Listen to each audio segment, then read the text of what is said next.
Critical Frames, a PlayStation podcast, is available on all mainstream audio and video feeds.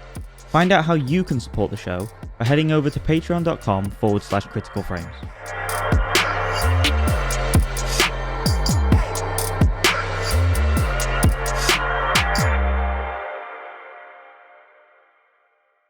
Hello, everybody, and welcome back to Critical Frames, a PlayStation podcast. We just got done watching the State of Play. Chances are you did as well, or last night, and you're just listening now to hear our thoughts, and we're here to provide them. So we have lots of juicy stuff to talk about today. Sometimes we're really grasping at straws to get the latest news, but we just got done. It was actually a really awesome State of Play. Like usually, for those of you that don't know, showcases are the big shows for Sony, and then the State of Plays are kind of little and more insignificant, but this was really great. Lots of stuff to talk about here. Yep. It should be a really fun episode. Joe, I mean, we're gonna get into how our week was first, but just off the rip, like, how are you feeling coming off of this State of Play? Yeah, I mean, considering this is I've said this, we just literally did a live stream, so if anyone is listening to this sort of posthumously about, later on than obviously when it was live streamed, check us out on YouTube. Make sure you watch us on there if you want to tune into that, and it's a great time. A lot of people showed up. But yeah, like I said on the live stream, it's a great time for PlayStation, considering their year at the moment is literally just them kind of holding over in a transitionary period between leadership and kind of figuring out whether they want to do live service and kind of rely on their blockbuster AAA IPs, or maybe go a little bit more third party, rely more on PC and stuff. So yeah, considering that side of things, and then combining that with the fact that it was still a really strong showcase, showing Astro Bot and Concord and stuff, which is their upcoming PvP shooter. It was great. I'd give it a solid 8 out of 10. Yeah. It's kind of crazy that Sony's known weak year is this strong. It's this year is stronger than any Xbox year and some Nintendo years, and it's this is the Sony weak year. Most all games that we're playing this year aren't even first party, and first party ones we are playing like Concord are new. They're not based off of older IP, so it's pretty cool. Yeah, I'm at an 8 out of 10 as well. So if you guys just want a little preview, yeah, we're both pretty high on the State of Play. We think it was really good. Managing the expectations of what we thought would be there, what could be there, and going in with that mindset, and then seeing it be actually pretty beefy and pretty good with the content. Definitely left us impressed. So, but before we get into all the gaming news, we'll kind of go into what we usually do at the beginning of our shows, which is talk about how our week was. Getting to this point and just kind of reflect on that a bit before we dive into nothing but gaming. So, Joe, how has your week been? It's been 7 days since we recorded the last podcast. What's been going on with you? Yeah, well, it's been 7 days, and obviously in the last episode we, had kind of a very sombering and very grounding conversation within the what's been going on in your week, where obviously my great aunt passed, and not to go on about that again because I've already said my piece on it, and things are getting better. Things are getting. I'm coming to terms with it at this point. And that'll all kind of kick up once the funeral happens and stuff like that. And her daughter comes over from America because she lives in, I think she lives in Connecticut. She moved over there when she was younger and stuff and started a family. So yeah, it's been pretty good in that regard. I've been keeping myself busy, been going for runs. I've been doing a lot of press ups and stuff to really hunker down and kind of get on the fitness grind a bit more. And what I had been doing actually on the weekend was I started doing me and my dad, at my nan's, we concreted, so she has tortoises, right? And the path from the tortoise, sort of house is has to slope, and she's been using kind of bricks and, sort of rudimentary, slabs and stuff like that. But we've actually gone and concreted around the entrance to make it a 45-degree, probably a bit more shallow than that, slope all the way around, so that they can get in whenever they want, and she's not tripping over bricks and stuff. Because I mean, she's in her 80s, so we don't really want to around that stuff, around bricks and stuff like that when no one's watching her. What is, you said tortoises? What is it? Tortoises. Like turtles, but on land. Oh, just the way you're saying it is so non-American. You say tortoises or something, don't you? Like yeah. Whenever you try to, you do a good like fake American accent. You do. Do I? Yeah, you've done it before, and I'm just like, yeah. Well, but when you do it successfully. I'm like, wow, we all sound dumb over here, don't we? Crazy. Hey, man, I'm from America, brother. Yeah, basically. Yeah, but so you were concreting. I remember when you were doing that the other day. What else have you done last week?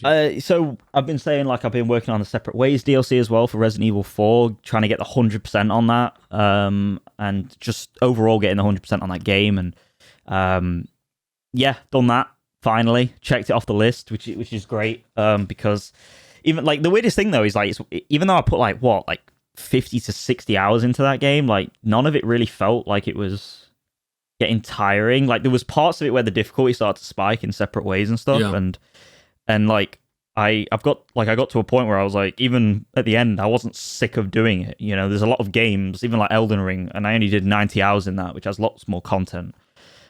And I felt more tired of playing by the 90-hour mark, and that was only one playthrough. So I did that, and I've started I carried on with Jedi Survivor, so I've been, carrying on with that. And I also, I'll get into this more on the what we've been playing section, but I got The Last of Us Part 1 on sale, and I've been thoroughly enjoying it. So interested to dive into that later on. Is the remake worth it? Did it need to be made? Yeah. Should it be purchased at full price? We'll talk about that later. Yeah. What about you, Brian? Interesting. So I've had a pretty eventful week. Right after we got done podcasting last week, the very next day, I went and saw Furiosa, the Mad Max movie. Mad Max Fury Road is top movies for me, so I was very excited to see this. I love the movie. Didn't check my phone one time the whole time watching it. Had a blast. It was really good. I was really impressed with it. Everything I wanted it to be. And then pretty much immediately after seeing it, I start hearing about how poor it's doing at the box office. Yeah. And it finished Memorial Day weekend with the lowest Memorial Day weekend opening box office in 41 years. Wow. 41. Yeah. That's crazy. So it's doing really bad. Like it might not even cross $100 million in this country. So I'm interested because I don't really follow movies at all anymore at this point. Like I'm all gaming. Yeah. Why? Is there a reason? Do we know? Well, it's a mixture of, I think, a lot of things. One, the cinema's doing worse in general ever since COVID. And now like people have caught on to the fact that movies release on rental and streaming like a month after they come out in theater. So there's that. I think that Memorial Weekend maybe wasn't the best time for this movie. It was really good weather. People weren't out wanting to go see a movie.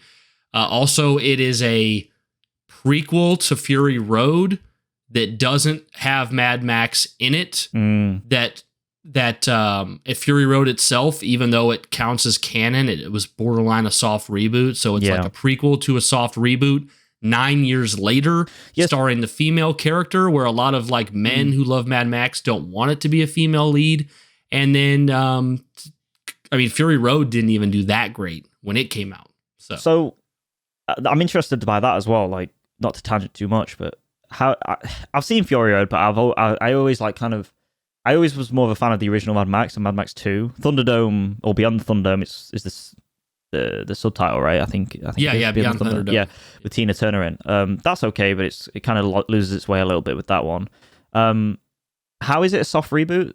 Fury Road? I can't remember. I've only seen the film once. So. It's what I'm saying. It was kind of a soft reboot. Right. Mad Max Fury Road is technically continued canon from Beyond Thunderdome. So this is still supposed to be Mel Gibson's Mad Max in Fury Road after Beyond Thunderdome. But the thing is not only is it Tom Hardy playing Mad Max, but the entire style and pacing and literally everything about the movie is really nothing like the prior Mad Maxes.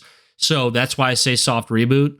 Like George Miller, the director, he had to move up the dates of his old movies to make it fit in the canon with Fury Road. He had to change. He had to literally retcon it. So right, okay. But what you might like, Joe, is that Furiosa is much more like the original Mad Max and the Road Warrior than Fury Road. Oh, okay. Yeah. It's less like one big car chase. It's more like a story with character, It's weird because like when I watched Mad Max Fury Road, I can appreciate it objectively for what it is, but like it doesn't, for lack of a better term, tickle my pickle the same way like the other films do. Like it's weird to say it because it's Mad Max, because Mad Max is naturally chaotic and it always has been. It's part of the identity, but it's too chaotic. Too much. Like it was. Just it's right, adrenaline to the max. Like we're going over here. Oh, now we're gonna go all the way back, and it was just like I can't. Like this is wild to me. Like, That's fair. Yeah. But like in terms of the production and the style and I like the writing of it and the world, it was unreal how good that film was at the time. I mean, just like the way they sort of like modernized that, obviously post-apocalypse in Australia after a nuclear holocaust, it was so good. So yeah, that's dope, dude. I want to revisit the original Mad Maxes because I was bored by the original. I've only watched it once. I was bored. It's been a decade or so. And then I liked the Road Warrior, and then Beyond Thunderdome I thought was kind of eh.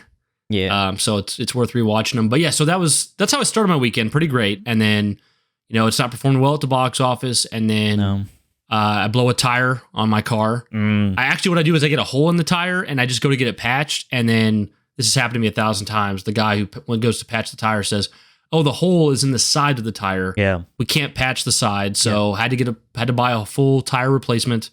And then Memorial Day, Monday, we had off work and we celebrated by going to a family cookout, and that was fun.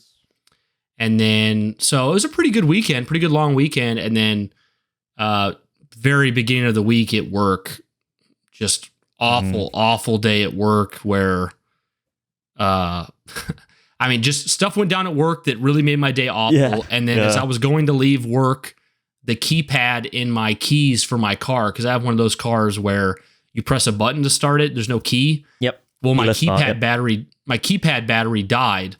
So I left my keys in the car because my car is parked right where I work. So I left my keys in the car. And because the keypad died, my car no longer registered that the keys were in the car. So it auto locked. Right. So I had a really bad day at work with some crappy stuff. And then I had to get a locksmith. And then River, my daughter, was in a bad mood and she was crying, not going to sleep. And it was such an awful day. The week was off to a terrible start. I was just like, got to go to bed, got to start over. I was so on guard the next day because I was like, man, yesterday was so bad. I don't want that to happen again. But it was a really bad start to the week. But the week's it's been pretty good since then. Today, I told my wife that Joe and I were going to be recording and doing the live stream for State of Play all night. So I said, hey, I want the 6 hours before me and Joe record.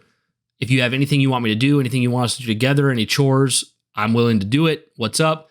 She wanted me to mow the lawn, and then she wanted to get out the what am I trying to say? Air pressure, the water. What am I trying to say? I can't get it right. The water machine that's like super pressurized. I don't know why it's escaping me while we're podcasting. Right water heater?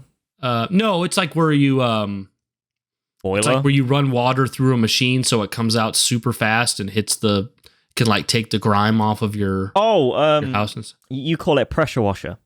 Pressure washer, yeah. Sorry, we call it a jet wash. Jet wash, okay, yeah. So it was escaping me, but we got this pressure washer for free, and it didn't work. So we spent all the time setting it up, right? And it just shot the water out like a limp dick. So it didn't really do anything. So it was kind of like just a normal hose, like just normal. Actually, slower than a normal hose. So So we ended up driving out to my parents-in-law to borrow theirs and hang out with them. And then we came home and I immediately... It's okay, Brian. It happens to the best of men. Yeah, right. Yeah. It can't perform. Just can't perform. So came home and with borrowing the other pressure washer. And then I was like, okay, I got to run up and record with Joe. So that's where I'm at now. So I guess it's been a week of a lot of success and failure. Like, Furiosa, family picnic, stuff like that is like a success. And then like bad day at work and getting locked out of my car and the pressure washer not working. So it's been a week. I think I'm ready for tomorrow to be over with so that I can relax on the weekend. It's just been crazy. But was the cookout with like your mom and dad or Erica's mom? It was actually, it would be everyone? It would be no. It was Erica's dad's brother's side of the family. So yeah, okay, it was kind of it was a little bit out there. Yeah, that's cool. But hot dogs and cheeseburgers and cookies and pie and all that stuff. So that was good. That's nice, dude. Oh yeah. So, are you ready to get into some gaming news, Joe? That's what we're here for. Let's do it. All right, awesome. Before we get into the state of play, which is obviously the meat of this episode, we got a couple topics that I thought were worth touching on from the week leading up to today. Mm-hmm. This one comes from Video Games Chronicle. It says, Sony says PS4 remains an important part of our business, with 50% of users still on PS4. During Sony's business segment meeting on Wednesday, new co-CEOs shared an update on the PlayStation business and its strategies for the future. See if I get this right. Hideaki Nishino, who will start his new role as CEO of Sony Interactive Entertainment's platform business group this weekend, said that PS5 is PlayStation's most profitable generation to date, with operation income close to eclipsing all others combined. However, he revealed that PlayStation 4 still makes up exactly half of its monthly active console users at 49 million users.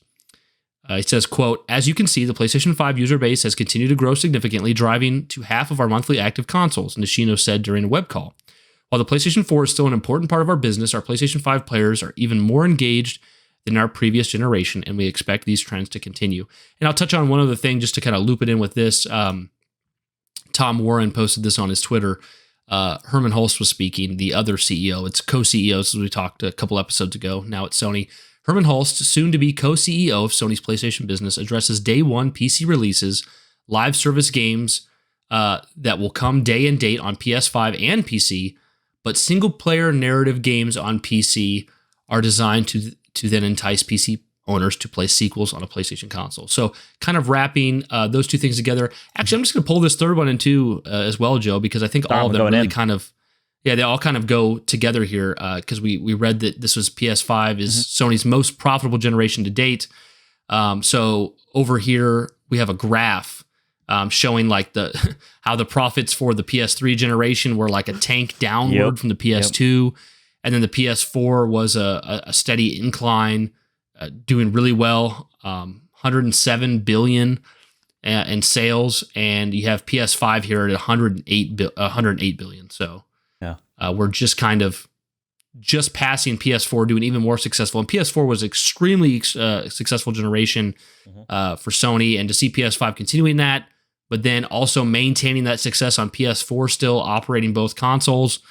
It's kind of an interesting place we're at with Sony now. So I'm kind of going to wrap all these together and then kind of pose the questions to you, Joe. But we have PS4 and PS5 kind of sharing the success for Sony, which, well, I know a lot of people, including myself at times, will be like, oh, I wish more people would come over to PS5.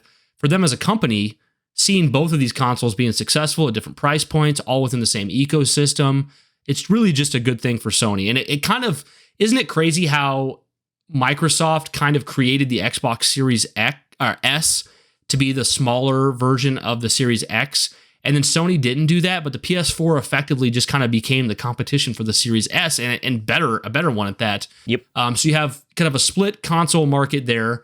Then you have PS5 showing the most growth ever, and then seeing this strategy of all of our live service games are going to come to our consoles the same day they come to PC, all in one. But then, okay, here's the idea. Single-player narrative games, your God of War, your Ghost of Tsushima, those are only going to come to console. Year or two later, they come to PC. And the goal is that we can get people who want to play these sequels quicker. So like, let's say right now you can play Ghost of Tsushima on PC. Their goal, what they're saying is we got you on PC, but it's going to be many years before you get Ghost of Tsushima 2 on PC. So maybe they'll go buy a PS5 and play it there, and they can convert some people there. So I have lots of thoughts, Joe, but I'm just going to pass it to you and let you go first, because sometimes I get all my thoughts out of the way, and I just like I said, like you've said before, I just kind of eat everything and leave nothing on the plate for you. So what do you tackle any one of these threads I threw at you? What do you think, Joe? Yeah, I mean, this is the thing. Like, people, I'm gonna tackle the PS4 versus PS5 user base discussion here first, because this is something that like pisses a lot of people off. And understandably so from a gaming perspective. Like, I 100% get it, because I'm always like the advocate from a creative sense, from a developer sense. And I've said this before on the podcast, and I'll continuously say it because it's something that I think is in many ways an evergreen point in regards to these generations, is that, like, as a gamer, you have every right to kind of be annoyed that they're still sticking with the PS4 and they haven't discontinued it. Not that they would this early on, because obviously, like, I mean, the Xbox 360 bloody store has only just kind of gone down. PS4s are still selling. PS4 is still selling. So, like, I mean, the generational difference between, like, when things shut down and get discontinued and die is obviously massive, and it's obviously not going to happen with the 8th generation. But I think that, honestly, like, but from a gamer sense, like, you're like, there's a potential that these console generations are holding back, and that kind of touches as well on what you said about the Series S. I mean, like, the amount of, like, features that are barred because of the Series S, or, like, games that are held back potentially, even though developers keep coming out and saying it under the Xbox banner, like, no, don't worry, the Series S isn't holding back development. It's like, yeah, but then you come out and, like, don't have co-op at launch for, I think Baldur's Gate 3 proved that is not true. Yeah, like, same wavelength there, literally thinking the same game, and, like, that was a massive thing with it. And it's wild to me, like you said, that, like, the PS4 is basically, and you were right, like, it's basically the Series S equivalency on the Sony platform, the Sony side of things. And I mean, in all honesty, like, I have to agree, because I have a Series S, and I'll be honest, like, I rarely boot it up because I never find the time to play my games on PS5 anyway. So, like, to boot it up for Series S Game Pass games, and most of the time it's like a backwards compatibility tile, like I played Ninja Gaiden Black on it and stuff. It's like, it doesn't really feel next gen. When I play it, it just feels like a more simplistic, cheaper version of what I had with the Xbox One in many ways. So, like, to finish this thought in terms of, like, that cross-generational divide, like as a gamer who it understands that these premier hobbies, this hobby is premier, and, you know, we should be paying for our games full price, we should be rewarding these developers, we should be buying these consoles to support these companies. I think that ultimately, like, it annoys me that, like, things like God of War Ragnarok is held back because they have to be on PS4 and they have to be cross-generational because of the 50% user base on PlayStation 4. I mean, like, I've said this before, but the fact that you have to, like, load into different realms and not fully utilize that SSD like Spider-Man does and stuff, with the Yggdrasil and stuff like that, you know, the world tree, and you have to wait for that to process, is like, why is this a thing? Like, it's a minute thing, but it's kind of lame at this point. Yeah. It's the same with, like, shuffling through areas and stuff like that, and crouching and doing the, you know, I mean, I call it the Sony shuffle. You know, you have to, like, kind of go sideways and, like, to load into the next area. Like, Days Gone did that a lot, and it was just like, oh, fuck. Isn't it crazy, though, that, like, take someone who invested in a Series S at launch, and take someone who just stuck with their 2013 PS4. Yep. On PS4, what you have gotten on the PS4 in the PS5 gen, you've gotten God of War Ragnarok, you've gotten Spider-Man Miles Morales, you've gotten Elden Ring, you've gotten the latest Call of Duties, including the one that hasn't come out yet, the one that's coming out later this year, Black Ops 6. You're getting that on PS4.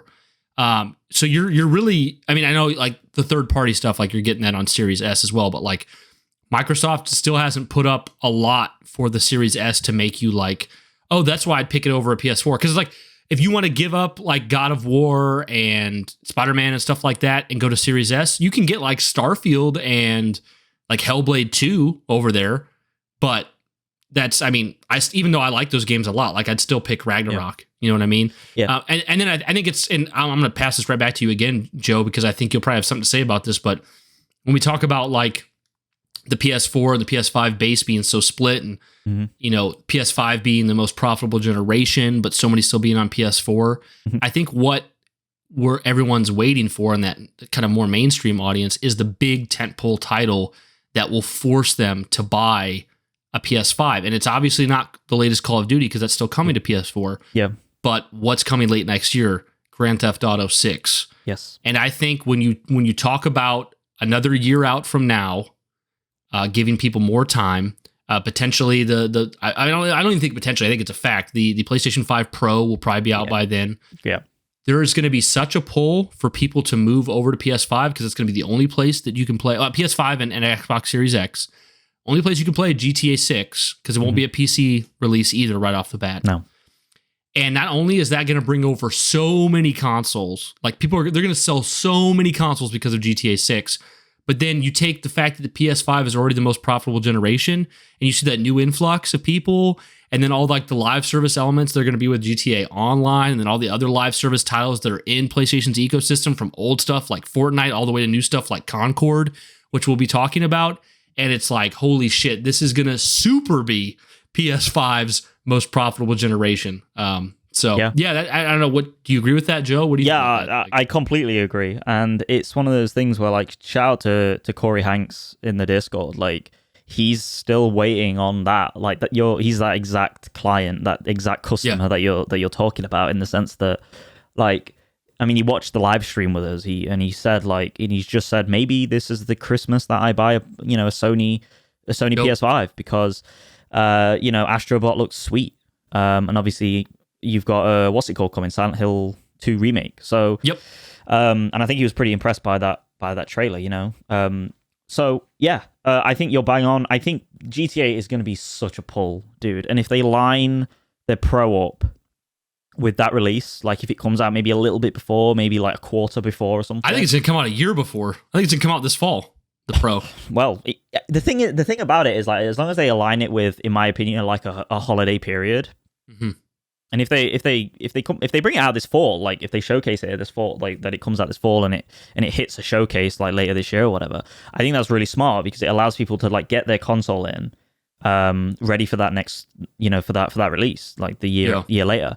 And I mean, the analysts will be looking at this like they'll be combing this with such a fine-tooth comb, like making sure they get like the release perfect for their hardware sale, because like, if they're already looking at like the PS4, having 50% users, they've got to give them demand and a reason to like own that.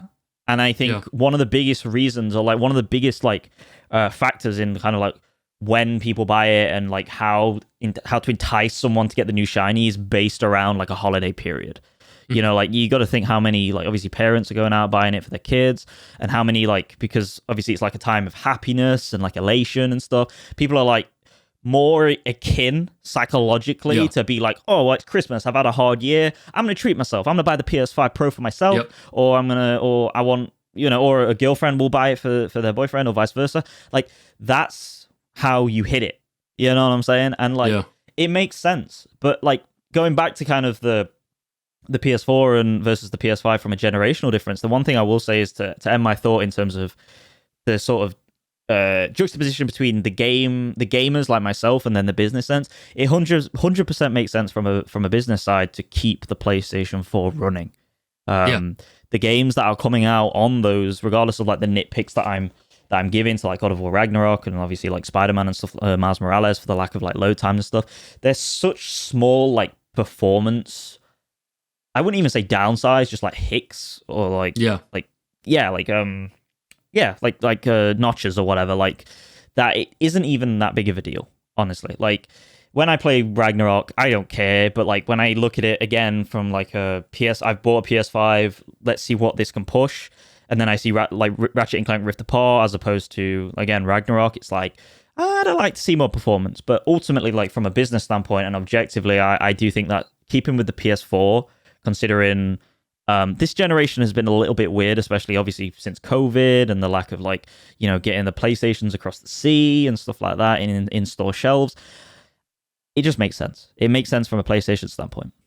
Yeah, I wonder how crazy things are going to get quickly, because I feel like once GTA ushers in this like next stage of console sales, I feel like that's immediately when we'll see Call of Duties and Assassin's Creeds be on PS5, Xbox Series X only, and leave behind that generation. And what I'm kind of scared of is it's going to be like 2026-ish is when like this generation's going to go balls to the wall, and then we're like a year or two before seeing another new generation again. I'm like, oh, come on. We just got started, because like I feel like Xbox is going to try to force this new generation to start very quickly, like 2027 or 2028, early, where like Sony doesn't need that to happen at all, but Microsoft might force it. One of the things we haven't really touched on yet too much is, and I want to see what your take is on this, because I've seen many people say, like Herman Holst saying that his plan for single player narrative games is to launch them so much later on PC that people will play the first iteration and then they'll buy a console and to play the second one because they know they'll be able to play it many years quicker. Yep. I've seen a lot of people say like that's ridiculous. Who's going to want to buy a $500 console, which is weaker than the computer they're playing on, to play something sooner that they know will eventually come out on PC, especially when PC audience has been trained to be like the most patient audience out there at getting things. Yep. And I agree with that sentiment entirely. I think that is kind of silly to think, but this is my opinion. I don't know if you'll agree or not, Joe. Okay. I actually think that Herman Hulst and the CEOs and people at the top, I don't know if they necessarily really believe this whole, people will play the first game on PC and then buy a PlayStation 5 to play the second. I think that's just PR speak. I think literally the reason they're doing this is to double dip on the games. Yeah. Like, I think that's what they know, and I think that is the purpose. Like, obviously, someone out there is going to buy a PS5 to play the sequel. Yeah. But for the most part, what this is to generate hype for Ragnarok, sell 20 million copies on PS5. 2 years later, it comes to PC. Not only does it regenerate hype in the title, and you get people who've never played it before who are buying it on PC for the first time because it's only console, you have a lot of people like, well, not Joe in this instance, but a lot of people like Joe who might go, you know what? One of my favorite games from a couple years ago. I have an awesome beastly rig. Yeah. I don't mind dropping $70 again, and they can double dip on selling this stuff. Yeah. I think they're going to sell more copies this way than if they did it day and date. I think it's more beneficial to them totally with getting people in their ecosystem and everything, and then selling it again later, doing it this way. So my question to you, Joe, before we get into like the Sony State of Play and say whatever you want to say is, do you think that there's any truth to their belief of like, this is how we get more people to buy consoles is by getting them with the first iteration of Ghost of Tsushima or God of War and making them making them get the PlayStation to play the second? Do you think they believe any of that, or do you think it's completely PR speak like I do? And there's no wrong answer. I mean, I'm just guessing. It's hard because like they potentially have like numbers that obviously, well, they do. They'll have numbers and like analyst sort of expectations and guesstimations in many ways that sort of, you know, we'll detail that more and predict that more. And I think this is one of the reasons why they are bringing in that PSN integration into things like Steam and stuff, because someone goes on someone goes on Steam and they play Helldivers or they play God of War 2018 or they play Horizon, they sign it. That'll all be in their analytics. That'll all be within what they can see in their back end. And they'll be able to see like, oh, well, they played God of War on PC and they have trophies attached to it and all this. And then maybe, and that was maybe 2 years ago or whatever, right? And like hypothetically, this is like 2 years in advance I'm talking right now. And then they see that it's like, oh, well, they are also on PlayStation 5. Their accounts are PlayStation 5 or PlayStation 6 or whatever. It's like, they bought God of War Ragnarok 2 on PlayStation. Look at that. It pulled them across. So I think what they're trying to do here is like obviously bring in like in terms of their infrastructure, they're obviously trying to do what like Ubisoft does in many ways, where they're trying to like homogenize kind of, I use that word a lot, but homogenize kind of like their analytical structure. And allow like sort of start up kickstart a foundation in terms of how they can examine all that data, and then make more informed decisions based on like how they see people moving across or staying where they are, etc., etc. And in many ways, like I think that what Herman is saying in this regard is that like it's predictive, right? Like it's not like set in stone. It's to entice. That's the point. Like he clearly says, like it is to entice. Yeah. It's not like he's saying like this has happened, And I think in many ways, like he is like, even though he's saying that, and I don't necessarily agree or disagree with him. I don't really have like a stance on it because it's kind of a wait and see kind of situation.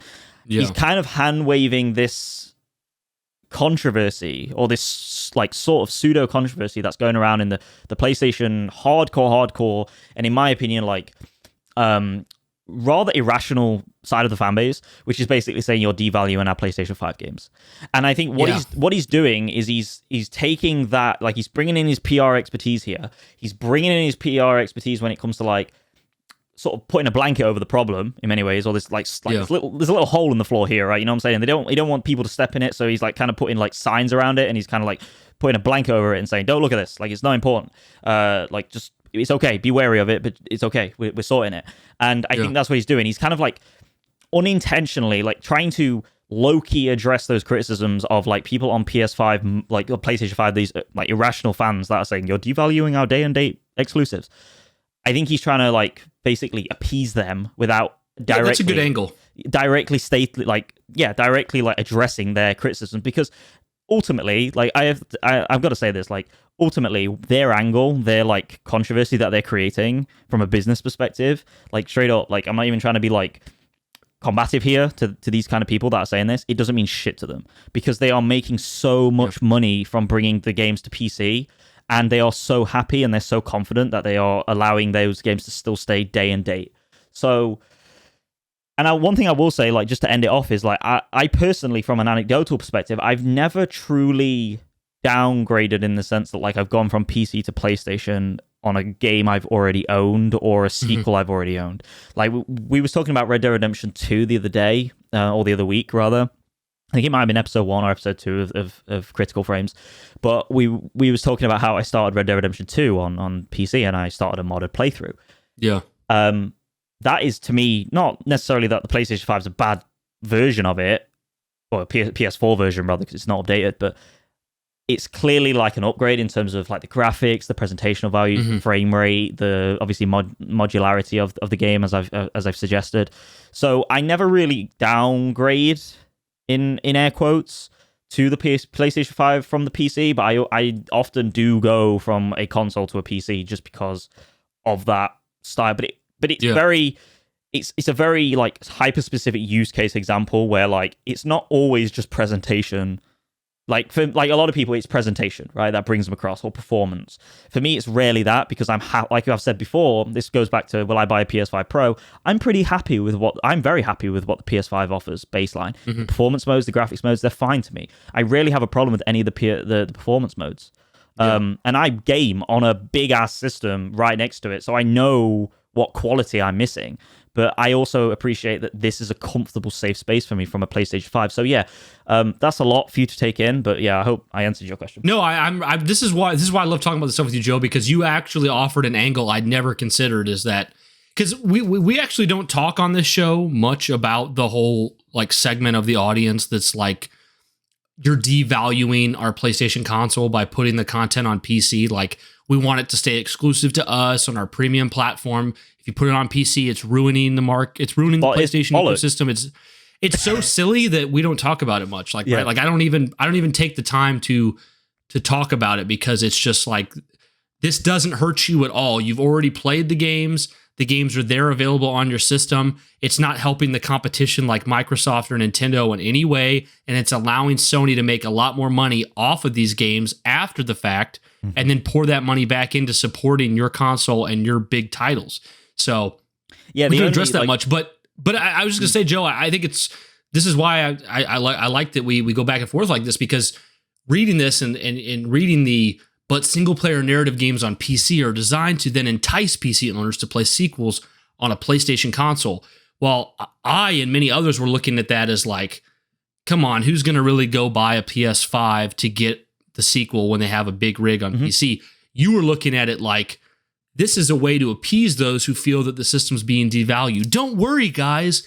We are doing this to entice PC owners to come on over to PlayStation 5. That is a great spin. That is like an even deeper level spin than I thought, where I could see people being like, oh yeah, like I don't like them devaluing our platform, but like it's going to get more people on PS5 where the real gaming's going down. You know what I mean? So that's really smart. Yeah. Thanks, dude. I appreciate it. And it's like, people underestimate, like, they look at these companies and these like execs and even these analysts or whatever. Obviously, the analysts are kind of behind the scenes in many ways, and you don't hear much from them aside from, an analyst in Sony has claimed that this and that. But these people are so fucking smart, and they're in positions of power, in terms of executive positions of power, because of who they are and how much knowledge they have. You know, we sit and we talk on this podcast like we know things about Sony. I'll be honest, like, in terms of knowledge and like, you know, like the general knowledge of Sony's history and like the contemporary, you know, findings of what Sony is, comparatively to people like Herman Hulst and Jim Ryan and Sean Layden, we know fuck all. And like, It's all speculation. It's all speculation, and it's so important that like I think people remember like when we are gamers, and it's so important to remember like where we sit in the sort of like food chain of what this whole thing is. I'm not saying like you should never critique and you should never like speculate and you should never like kind of look at things as like a proud skeptic in many ways.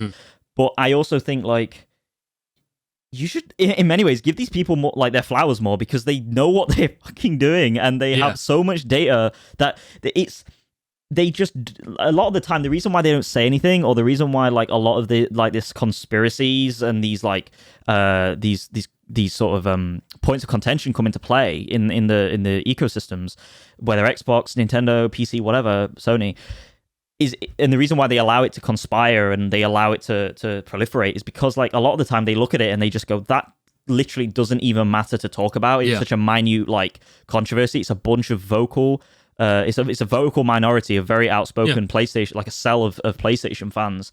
And ultimately like our findings, we don't need to put our findings out to validate whatever the hell they're saying, because it's quite obvious it's not happening, because our like quarterly reports and everything are showing, like for instance, like in this case, our quarterly reports are showing that it's on the up. They are growing, unlike Xbox in many ways, and they are like their games on PlayStation 5 day and date: God of War Ragnarok, Horizon Zero Dawn, Horizon Forbidden West,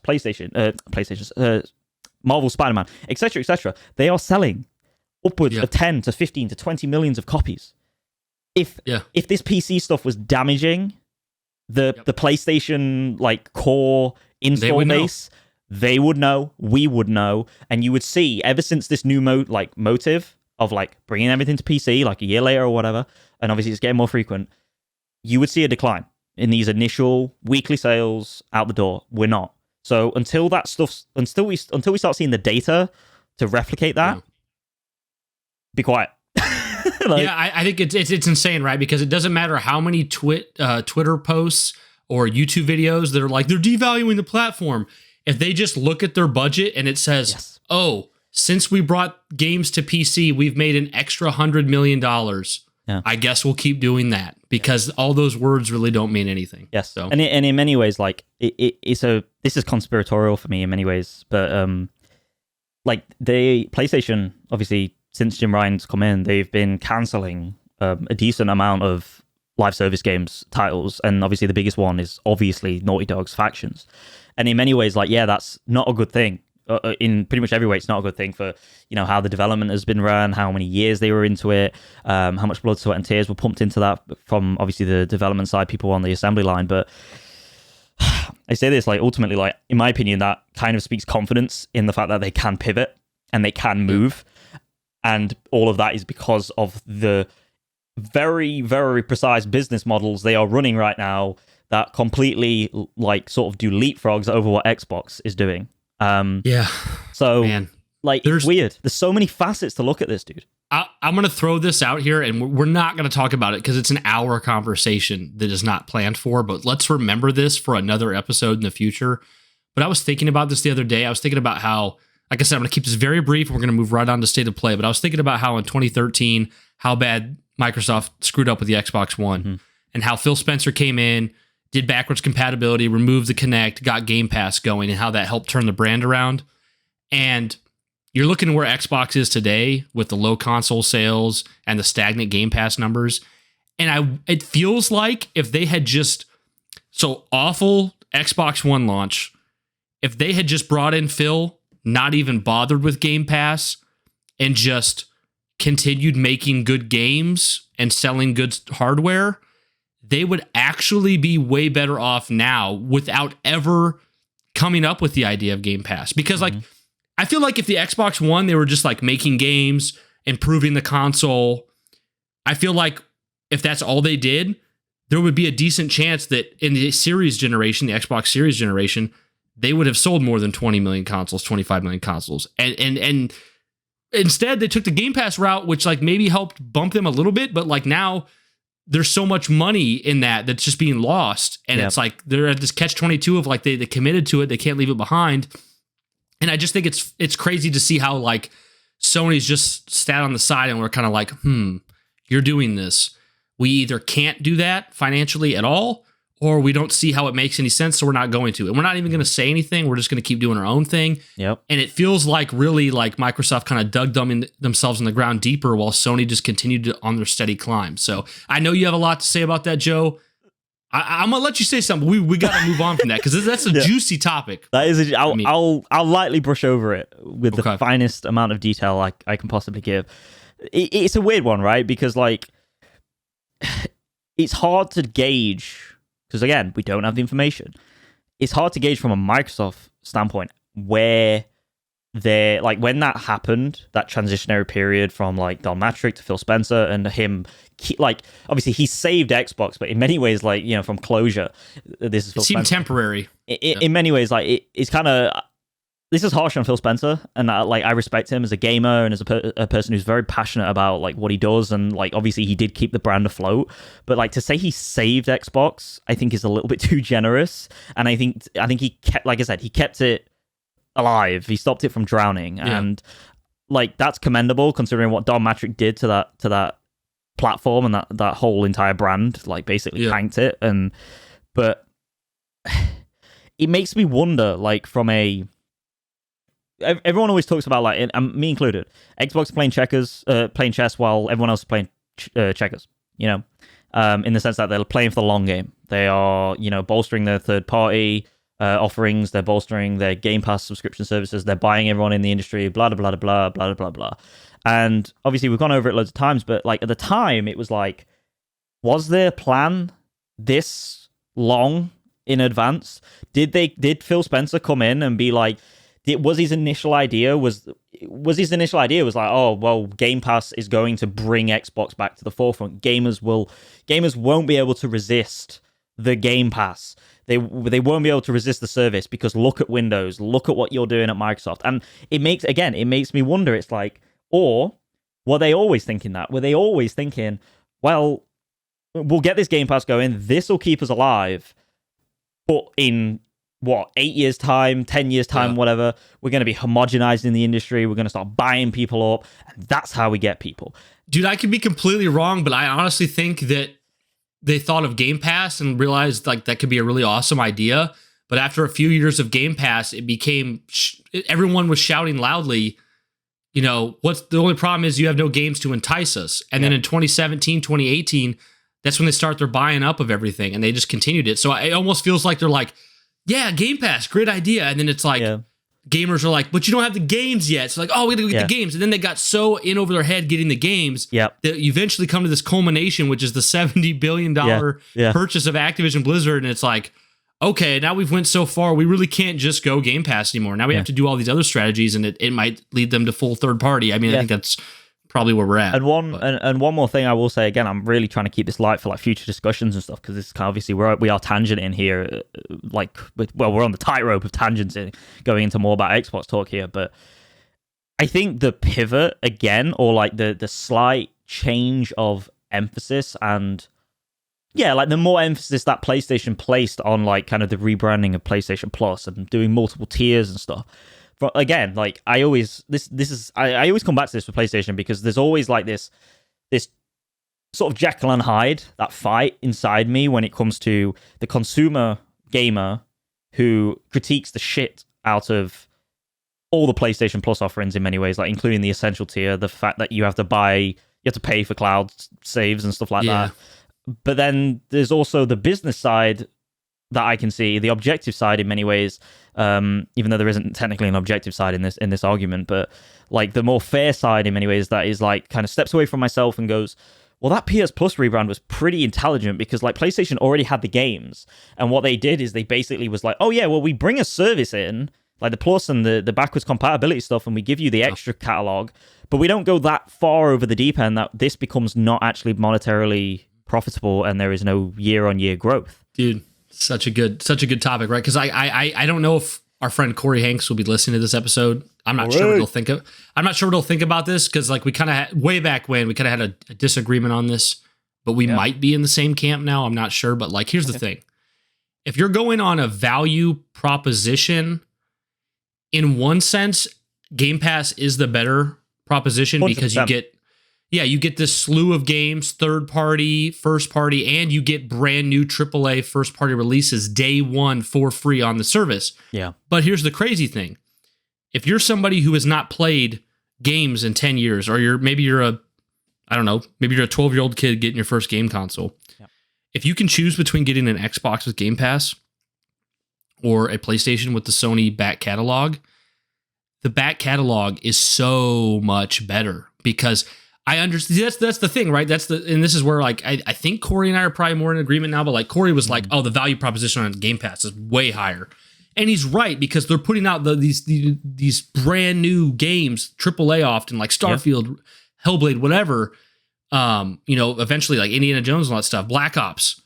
They're putting this stuff out day one. That's an insane value. Like they're not even asking you to pay for it. But if you're coming in and you haven't played anything on either side, Sony is just like, yo, here's God of War, here's Horizon Zero Dawn, here's Spider-Man, here's Bloodborne. It goes on and on. Here's Uncharted. And it's insane because all those games, like if we're just going like catalog of games, there's so many more like fire hitters on PlayStation. And the crazy thing is, and you kind of already touched on this, is that it doesn't really matter for them to give you God of War 2018 for free when it's 4, 5, or 6 years old, because almost all the juice has been squeezed out of it. They got so there's really money. no loss. There's really no loss for them. And they actually experimented with doing something similar to Microsoft a few years ago by putting Horizon Forbidden West on there relatively, I mean, it wasn't like immediate, but relatively soon after, and discovered that they lost $100 million by doing that. So they're not doing that anymore. So it's like,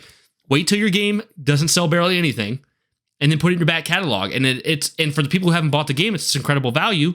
And for the people who have already bought it, you already got your money out of them. It's just genius. It works, and it makes more financial sense than, because Microsoft's basically saying, what they're admitting in a sense is like, this makes no financial sense until we hit 80, 90, 100 million subscribers. And then it starts to be a huge gain. It's kind of like Amazon for years. Amazon made like no money. Yeah. And then one day they started making like a cent on every purchase. And they went from like, $5 to 50 million overnight. That's kind of what Microsoft's hoping for, but they haven't got anywhere near that, Yeah. And it's a weird thing because like the problem Xbox are in now, especially now, because they're how much money they put into the studios to buy, well, not obviously their studios now, but the studios that they bought, Activision, ABK and all that stuff, Compulsion, etc.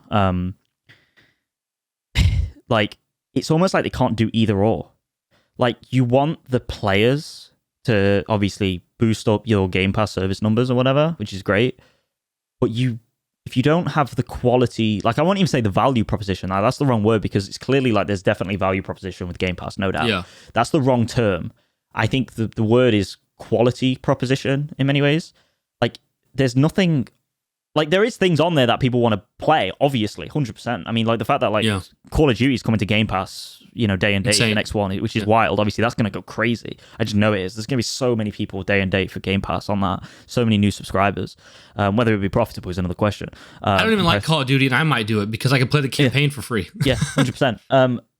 But like, if you're not putting games on there that people can bank on, you're at a really horrible, sticky situation, because you can't get the numbers to like, because of the games on there, but you can't get the games on there necessarily as well and sell your games as well because you haven't got the people. So the people don't complement the games, and the games don't complement the people on there, and you end up just getting this like really weird, like zigzaggy, horrible dilemma in many ways. And the problem is most people don't have the time to even maximize the value of Game Pass. When I go, like I used to have Game Pass on PC, I had choice paralysis. It's like Netflix.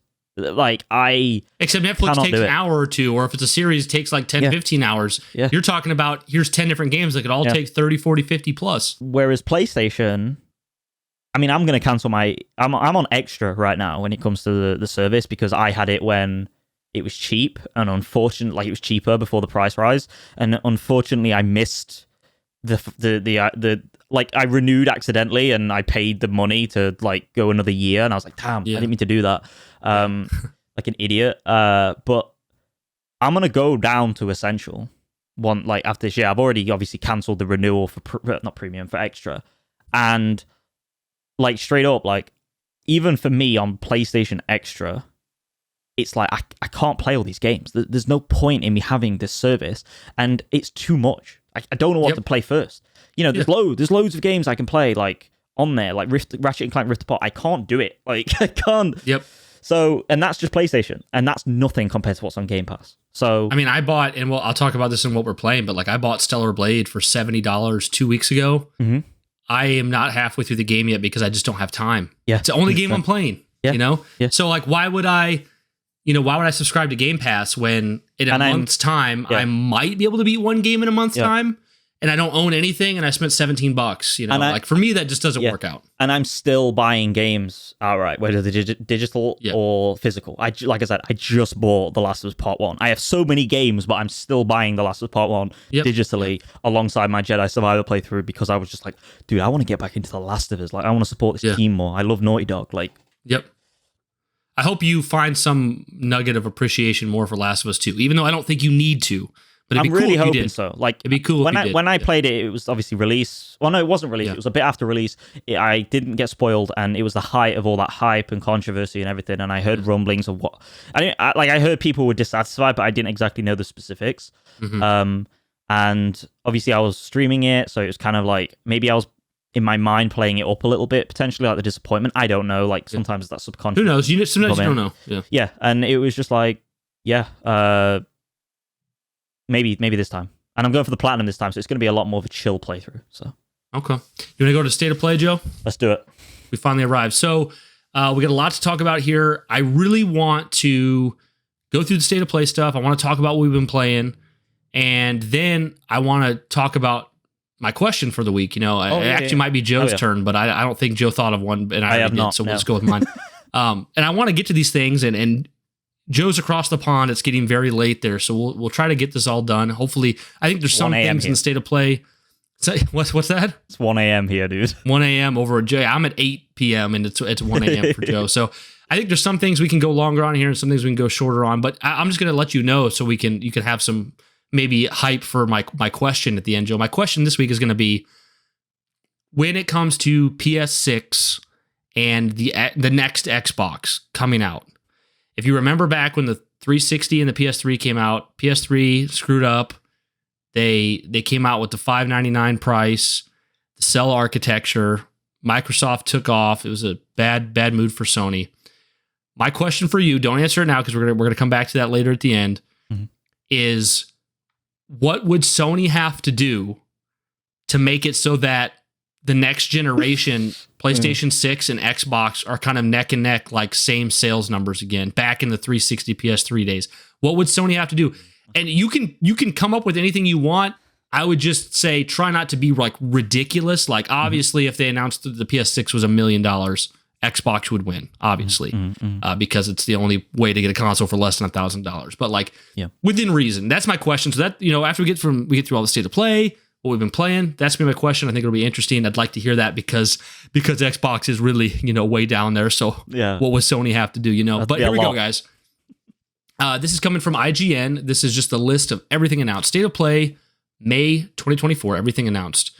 For the third time this year, Sony is hosting another State of Play showcase, where we received roughly 30 minutes of news and updates about games headed to PS5 and or the PSVR 2. With new looks at Marvel Rivals and Monster Hunter Wilds, release dates for Concord and Silent Hill 2 Remake, as well as a reveal for a brand new Astro Bot game, there's a lot heading to PlayStation 5 owners in the coming year. Read below to learn all the news and announcements from today's State of Play. So first one up is Firewalk Studios shares a release date and first gameplay trailer for Concord. Starting the May 2024 State of Play, Sony unveiled a new gameplay trailer for Firewalk Studios' upcoming 5v5 multiplayer shooter Concord. The new trailer showed a pre-rendered cutscene showcasing a ragtag group of guns for hire. After the extended cutscene, Firewalk Studios provided a first and detailed look at Concord's gameplay. It shows glimpses of the various characters you can play, each with weapons and playstyles catering to different players.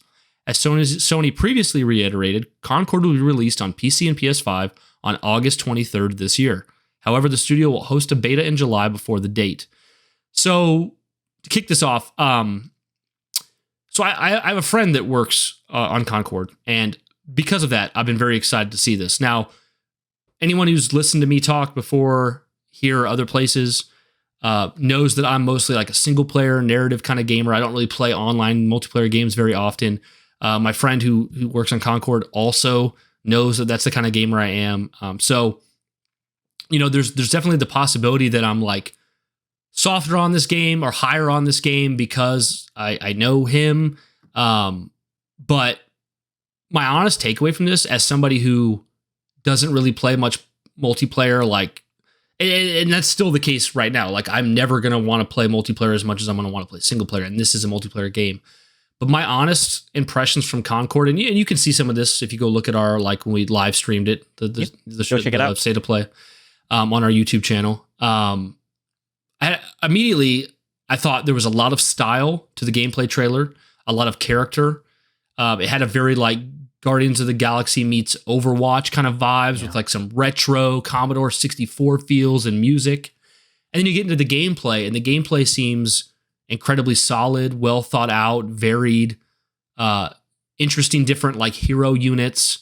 Mm-hmm. And my honest takeaway from this was, to put it succinctly, is this looks like a quality, well-developed AAA Overwatch style game. But to me, it looks better than Overwatch. And Overwatch is kind of the peak of that style, right? You have obviously Marvel Rivals, which we'll talk about, that's coming out later in this showcase. There's is it Valorant one of those as well, Joe? Valorant. Right. Valorant. Well, the thing with Valorant is it's very much like more akin to CS, Counter-Strike. Yeah. Okay. I think isn't there another one that's kind of like aping Overwatch that's already out? Or there's Paladins. You heard of that one? Yeah. I have, but I mean, I guess, Overwatch is kind of the cream of the crop, but they've really dropped the ball there a lot. And well, go ahead, Joe. Do you got something you want to say? Well, I was just going to say, like, there are lots of Overwatch likes. And it's, I think Paladins is one. Obviously, there's Team Fortress 2, which was kind of like your sort of base mark of where that came from. Yep. I mean, there's been so many through the years. I mean, like Brink. Do you remember Brink on the but I feel like since Overwatch has kind of been, that's all she wrote in a way. And I feel like Overwatch and Blizzard has been like fumbling the bag, stumbling constantly with, they did Overwatch 2 where they're like, oh, it's like a new game. We're going to get rid of Overwatch 1, but really it's just like Overwatch 1, but kind of worse. They promised narrative stuff, which is not really there. And the vibes I get from Concord is it looks like it's doing Overwatch better. It looks like it's got, I don't want to say more character, because to be fair, Overwatch has a lot of character, but Concord has a lot of character, a lot of style. It looks like it's fleshed out in a way that it could go toe-to-toe with Blizzard's game from like a AAA standpoint. And it's already up front promising like these narrative vignettes that is kind of something that people wanted from Overwatch they didn't really get. And this is coming right out the gate. It's Sony backed, Sony owned. It's going to be a PS5 exclusive with PC day and date launch. It's going to be a live service game. It appears that because they talk about getting in the beta if you pre-order it, it's going to be a game you pay for, like Helldivers, And my question is, is this going to be a $70 title? Is it going to be cheaper? I'm interested to hear what Joe has to say about that. Not because the game doesn't deserve it in any way. I do hope this isn't $70 because I think whether it deserves it or not, and it very well may deserve it. It looks like a very high quality title. I think that the gamer like user base for these type of games has been trained to pay either less or nothing. And I like what Helldivers did because it's like $40, so it feels like you're getting in cheap, but you do have to pay up front, and then the live service doesn't feel egregious. So I would like to see Concord follow something similar to that, where it's like, come pay 40, 50. I think at 60, you might as well just go 70. So I really think you don't want to go past 50 if you're going for a value proposition, but 40, $50, and then, have live service elements in there. Obviously, like microtransactions, that's fine, but make them not egregious and get people excited about this new like Sony narrative of live service games first party. Put this alongside Helldivers. And this could be like the next, I mean, it's always like, look at Helldivers. This could be a Twitch sensation. This could be like what people wanted out of Overwatch. Yeah. So, I mean, the TLDR guys, I think it's very impressive for what it's going for. I see why they started the show off with this. It felt very confident. Like, I didn't really know fully what Concord was prior to this state of play, but immediately when it started the show and you just see how confident it is, you're like, okay, they know what this is, what they want this to be.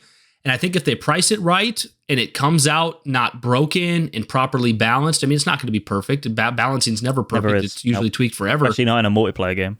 And with that like PC day and date launch and people having like the kind of like Helldivers is what PlayStation can do, even though that's not quite like Sony kind of fell into that, right? Like that's not exactly how they planned things to go. Like, we're going to get Helldivers, it's going to be the sensation. I think Concord is set up for success in so many ways. Like I said, being first party, coming right after Helldivers, being day and date, which isn't a common thing. And also like looking over at Overwatch and seeing, hey, they're not really killing it over there. Yeah. So for me, guys, I'm as excited as I can be about a multiplayer exclusive game. I see no reason why I shouldn't. Well, I think Joe and I will try to play the beta together, if not play the full game together. Get in this and express our thoughts on it. I did a very quick look at the reactions from people before we recorded. We kind of recorded like right away.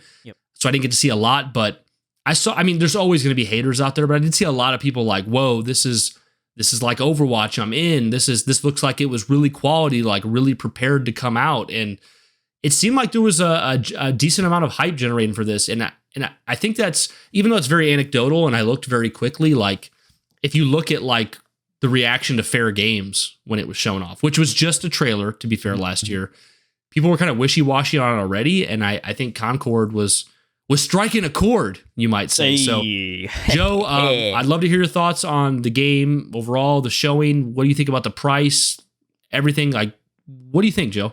Yeah, I mean, Concord, like, it was weird, right? Because when it started, the in-engine, like, footage, and I said this on the live stream, I says, as soon as it got out the in-engine trailer, the actual, like, gameplay, I was like, oh, that's a massive downgrade in graphics, which is to be expected. But I honestly think the in-engine was just so good.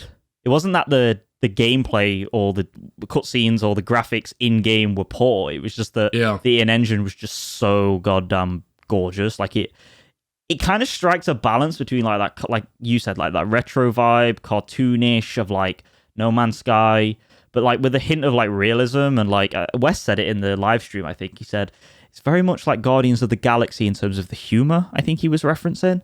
I might be misquoting it's like there, but camaraderie while giving each other shit type thing. Yeah. But like lovable. It's crazy James Gunn's influence on freaking the world.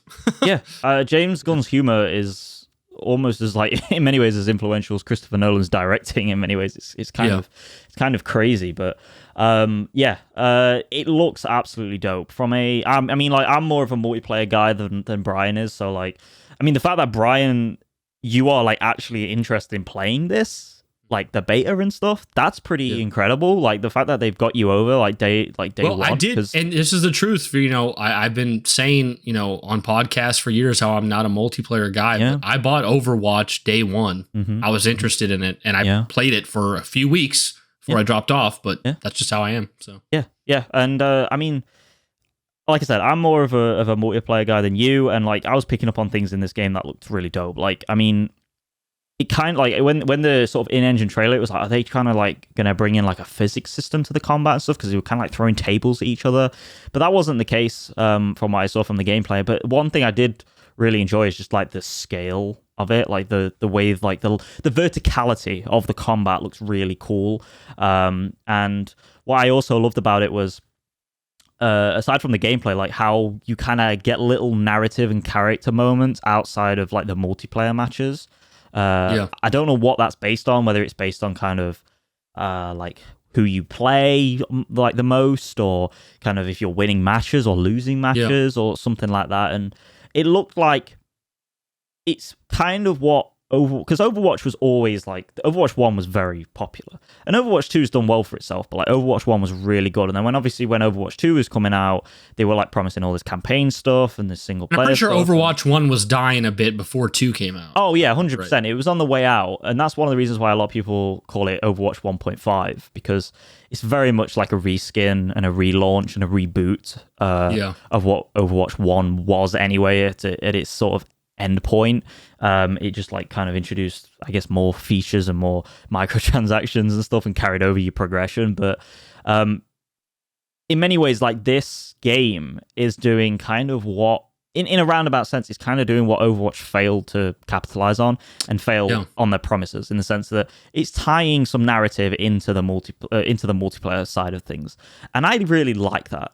You know, whether it's like a meta narrative, like a Helldivers, or whether it's like a genuine narrative tied to like an individual player, that's really cool, because that is one way, a very subtle way, and you picked up on it immediately, to get people like you who are not so multiplayer driven into that stuff. It's like, oh, that's really, it's crazy. And I don't know if this is something we'll ever talk about, but like my friend who works on Concord, I told him that, like, you know, he was like, what things do you like in multiplayer? And I'm like, well, one of the things I really like about Helldivers is like, there's this like kind of meta narrative around it of what's going on, even though it's like multiplayer. Yep. I was like, so something like that, where it feels like there's some kind of story in play. Yeah. You know, and he said nothing to me about that. I just told him and I'm like, well, we're kind of getting that here. You know what's crazy for me, Joe? Like, and maybe this is like the hype of the moment or something, but like, correct me if I'm wrong, but it's kind of blowing my mind that like Firewalk Studios is giving PlayStation first party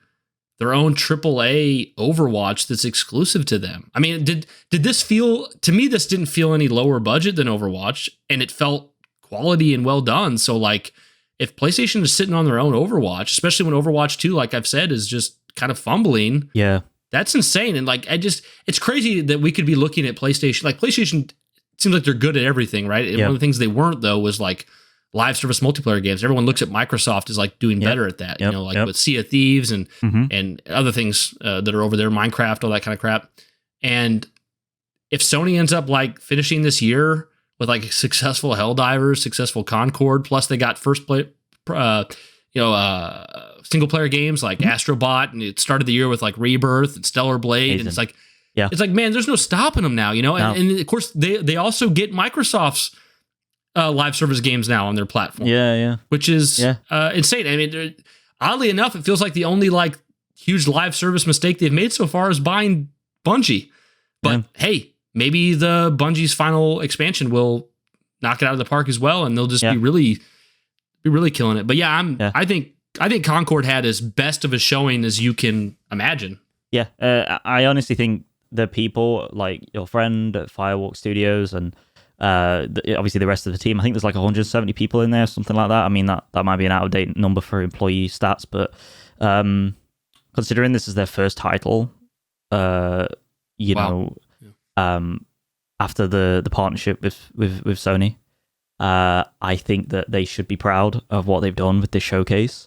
Absolutely. And I really am rooting for them to bring out an amazing AAA, hero shooter that fills a gap in kind of the PvP market in many ways, because like Call of Duty in many ways like is its own thing. Like you're never like you can't be expected to go up against that. You're Call of Duty or you're not. That's it. It's Call of Duty or it's not. Obviously, like back in the day of Battlefield 4, Battlefield 1, it was kind of like, Battlefield are kind of getting there with pre-order numbers. They're getting close, and that's kind of like the dark ages of that was Call like of Duty. Late 360 gen, and that was it. That was over. Yeah, early Xbox, like early 8th gen, late 7th gen, and it was like, that's crazy. Like, I remember walking into GameStop and like all the Battlefield 3 marketing came out, and like I remember the GameStop employees were like, EA and DICE are going for the crown. They're trying to take on Call of Duty. And it was a big feud. I mean, Battlefield never really... I mean, it did pose a challenge, but it never really took over. Yeah, it didn't sustain itself. And I feel like Call of Duty went back to the drawing board a little bit and was like, right, let's figure this out, because they shouldn't be matching us on pre-order numbers. Like, their games do not... they shouldn't appeal on the level of what we do, because obviously Call of Duty is way more easier to get into as a shooter than Battlefield. But anyway, I digress. I think like this game potentially fills a gap in the market, because like as you said, Destiny 2 is kind of in a weird place right now, and like obviously the fan base is kind of a little bit annoyed from what I can tell. I mean, I'll plead a little bit ignorant on that because or claim ignorance on that because, well, admittedly I'm not a Destiny 2 player, but from what I can tell, like it's all a little bit in the weeds right now, and obviously their PvP mode, the Crucible, is obviously in tangent with their game, like kind of falling by the wayside a little bit and causing a bit of a ruckus, is probably taking a hit from it as well. So, and obviously that's more of a traditional like sort of arena shooter rather than a hero shooter like Concord's doing.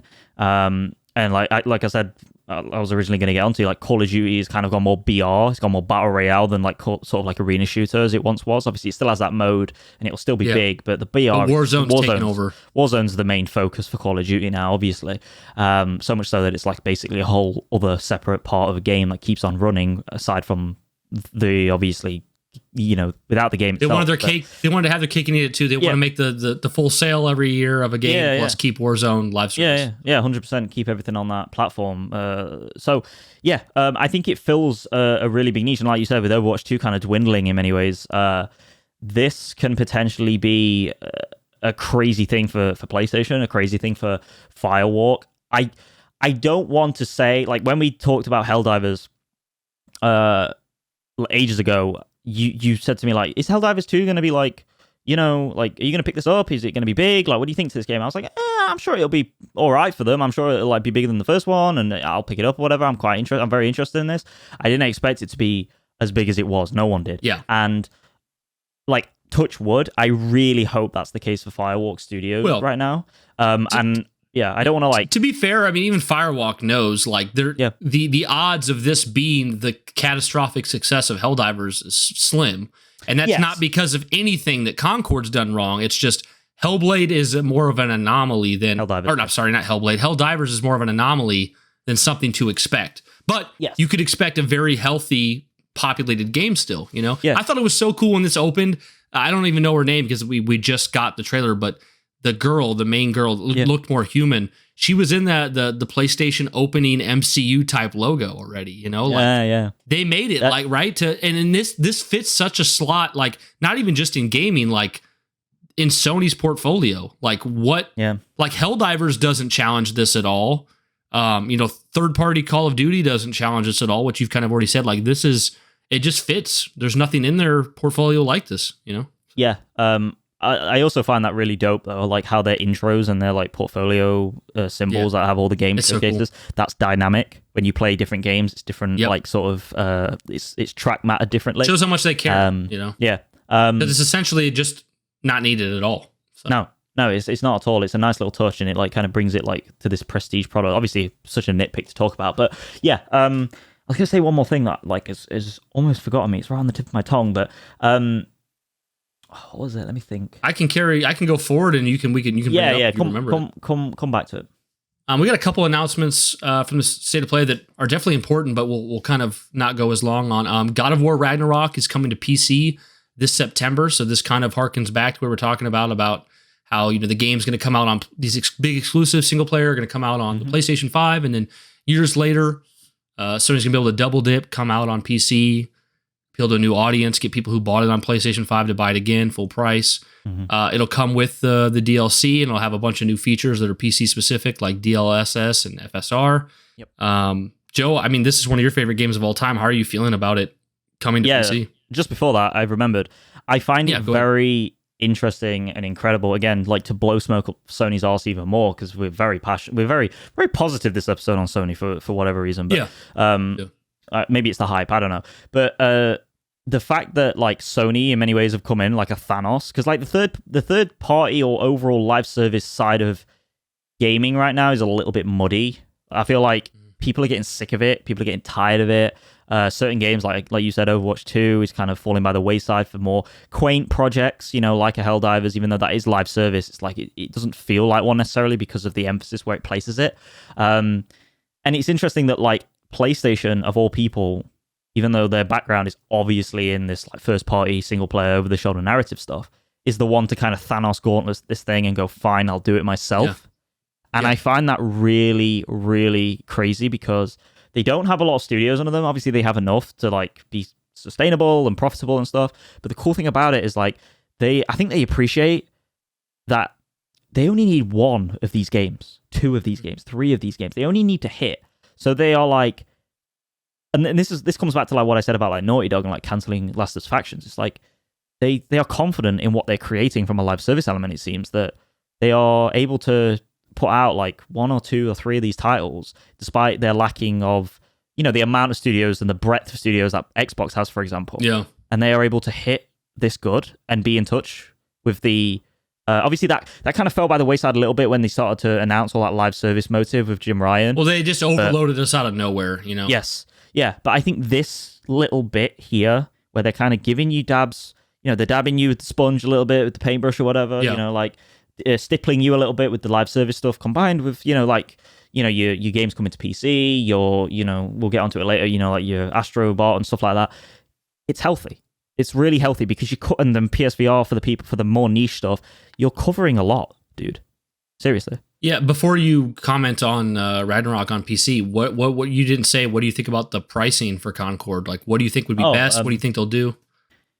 It's weird because I really want them to charge like full AAA price, $60, $70. You do? Okay. That seems like a bad move to me. Yeah. That's what I'm saying. I want them to do it, but I think from a business side of things, I think it would be potentially more logical since they're a new studio, and it's their first like game, and it's a whole new IP with nothing behind it in terms of a fan base. And there's no single player offering, which some people see as a problem. Well, we harken back to like Black Ops 4, that didn't have a single player offering, and a lot of people were pissed off about that, even though I think that game is really good multiplayer wise. Anyway, again, I digress. I think that it's weird because I think naturally they're going to charge more than Helldivers. I really do. And Helldivers was what, £40, I think? 40, $40, £40, €40, something like that across the board, depending on currency. Yeah, honestly, I think this could be 50. I think 50 would be a good price. I think this looks like it should be more expensive than Helldivers, and this is probably such a like consumer thing for me to say, but it just feels like it'd be kind of really cool if Sony kind of like brought in their live service games all at like $40, for two reasons. One, it builds this expectation of what the pricing is going to be like on Sony, and then it also gives these games the opportunity to make money up front. It's not just shoving live service stuff in your face. So I'm hoping for like 40. I'd be happy with 50. I think above 50, once again, I fully would believe that Concord is deserving of 70. Yeah. I mean, Overwatch was 60 back in the day, full price. But the thing is, like you said, this isn't Blizzard, where live service is much more overpopulated. We've seen Overwatch stuff. You've seen Suicide Squad just die. Yeah, so I don't think you should mess with the 70. I just don't. Okay. I don't know if that. But honestly, while we're talking, maybe it's already come out what the price is going to be. I don't know, but I've just googled. It's not out yet. It's not been released. But you can pre-order it, right? I always find it weird you can pre-order it and you don't know the full price. That's weird. I just know that PlayStation as an ecosystem is trained, including myself. They've trained people and they've kept it traditional, archaic, and to their massive merit and not detriment like Xbox. But they've just trained their ecosystem and their player base to buy their games. And in many ways, even though £70 seems steep for a new IP that is from a new studio that hasn't made anything yet, and there's no nostalgia or any fan base attached to the product they're making, I think that honestly, I think it could work. And I've got nothing to bet. That's completely what's the word you use? Not conspiratorial. What's the word?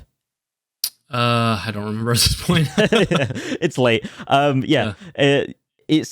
It's completely speculation. There, it's completely speculative. And yeah, I think that I hope that they'll find that happy medium if it is lower in price, if they want to slash it down a little bit, kind of like how Hellblade 2's done.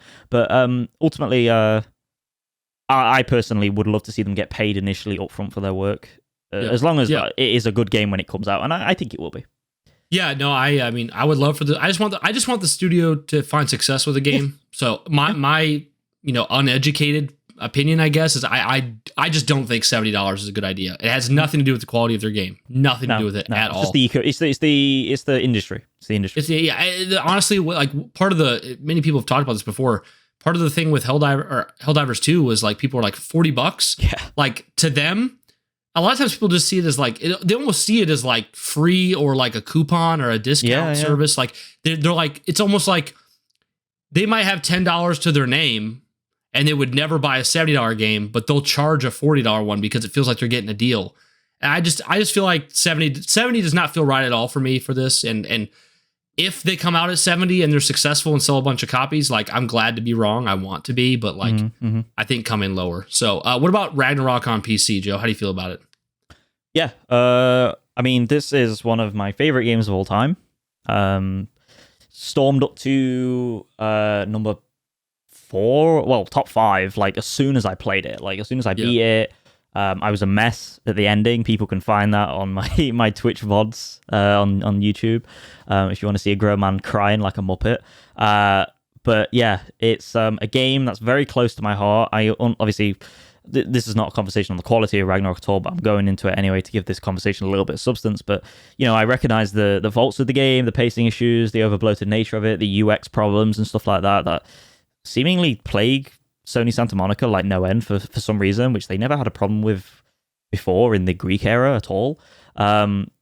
But that game is like, I always say that game is like written for me from a narrative perspective. It's crazy like how on point it is to my father and mine's dynamic from years ago and how we overcame that. This is great. The people that say this is, not fair for the PlayStation 5 and it's devaluing day and day again, don't bother. Just stop moaning. Enjoy stuff. Be happy for people that can play it on PC, or you if you want a more higher presentational value of game, with DLSS and all that stuff.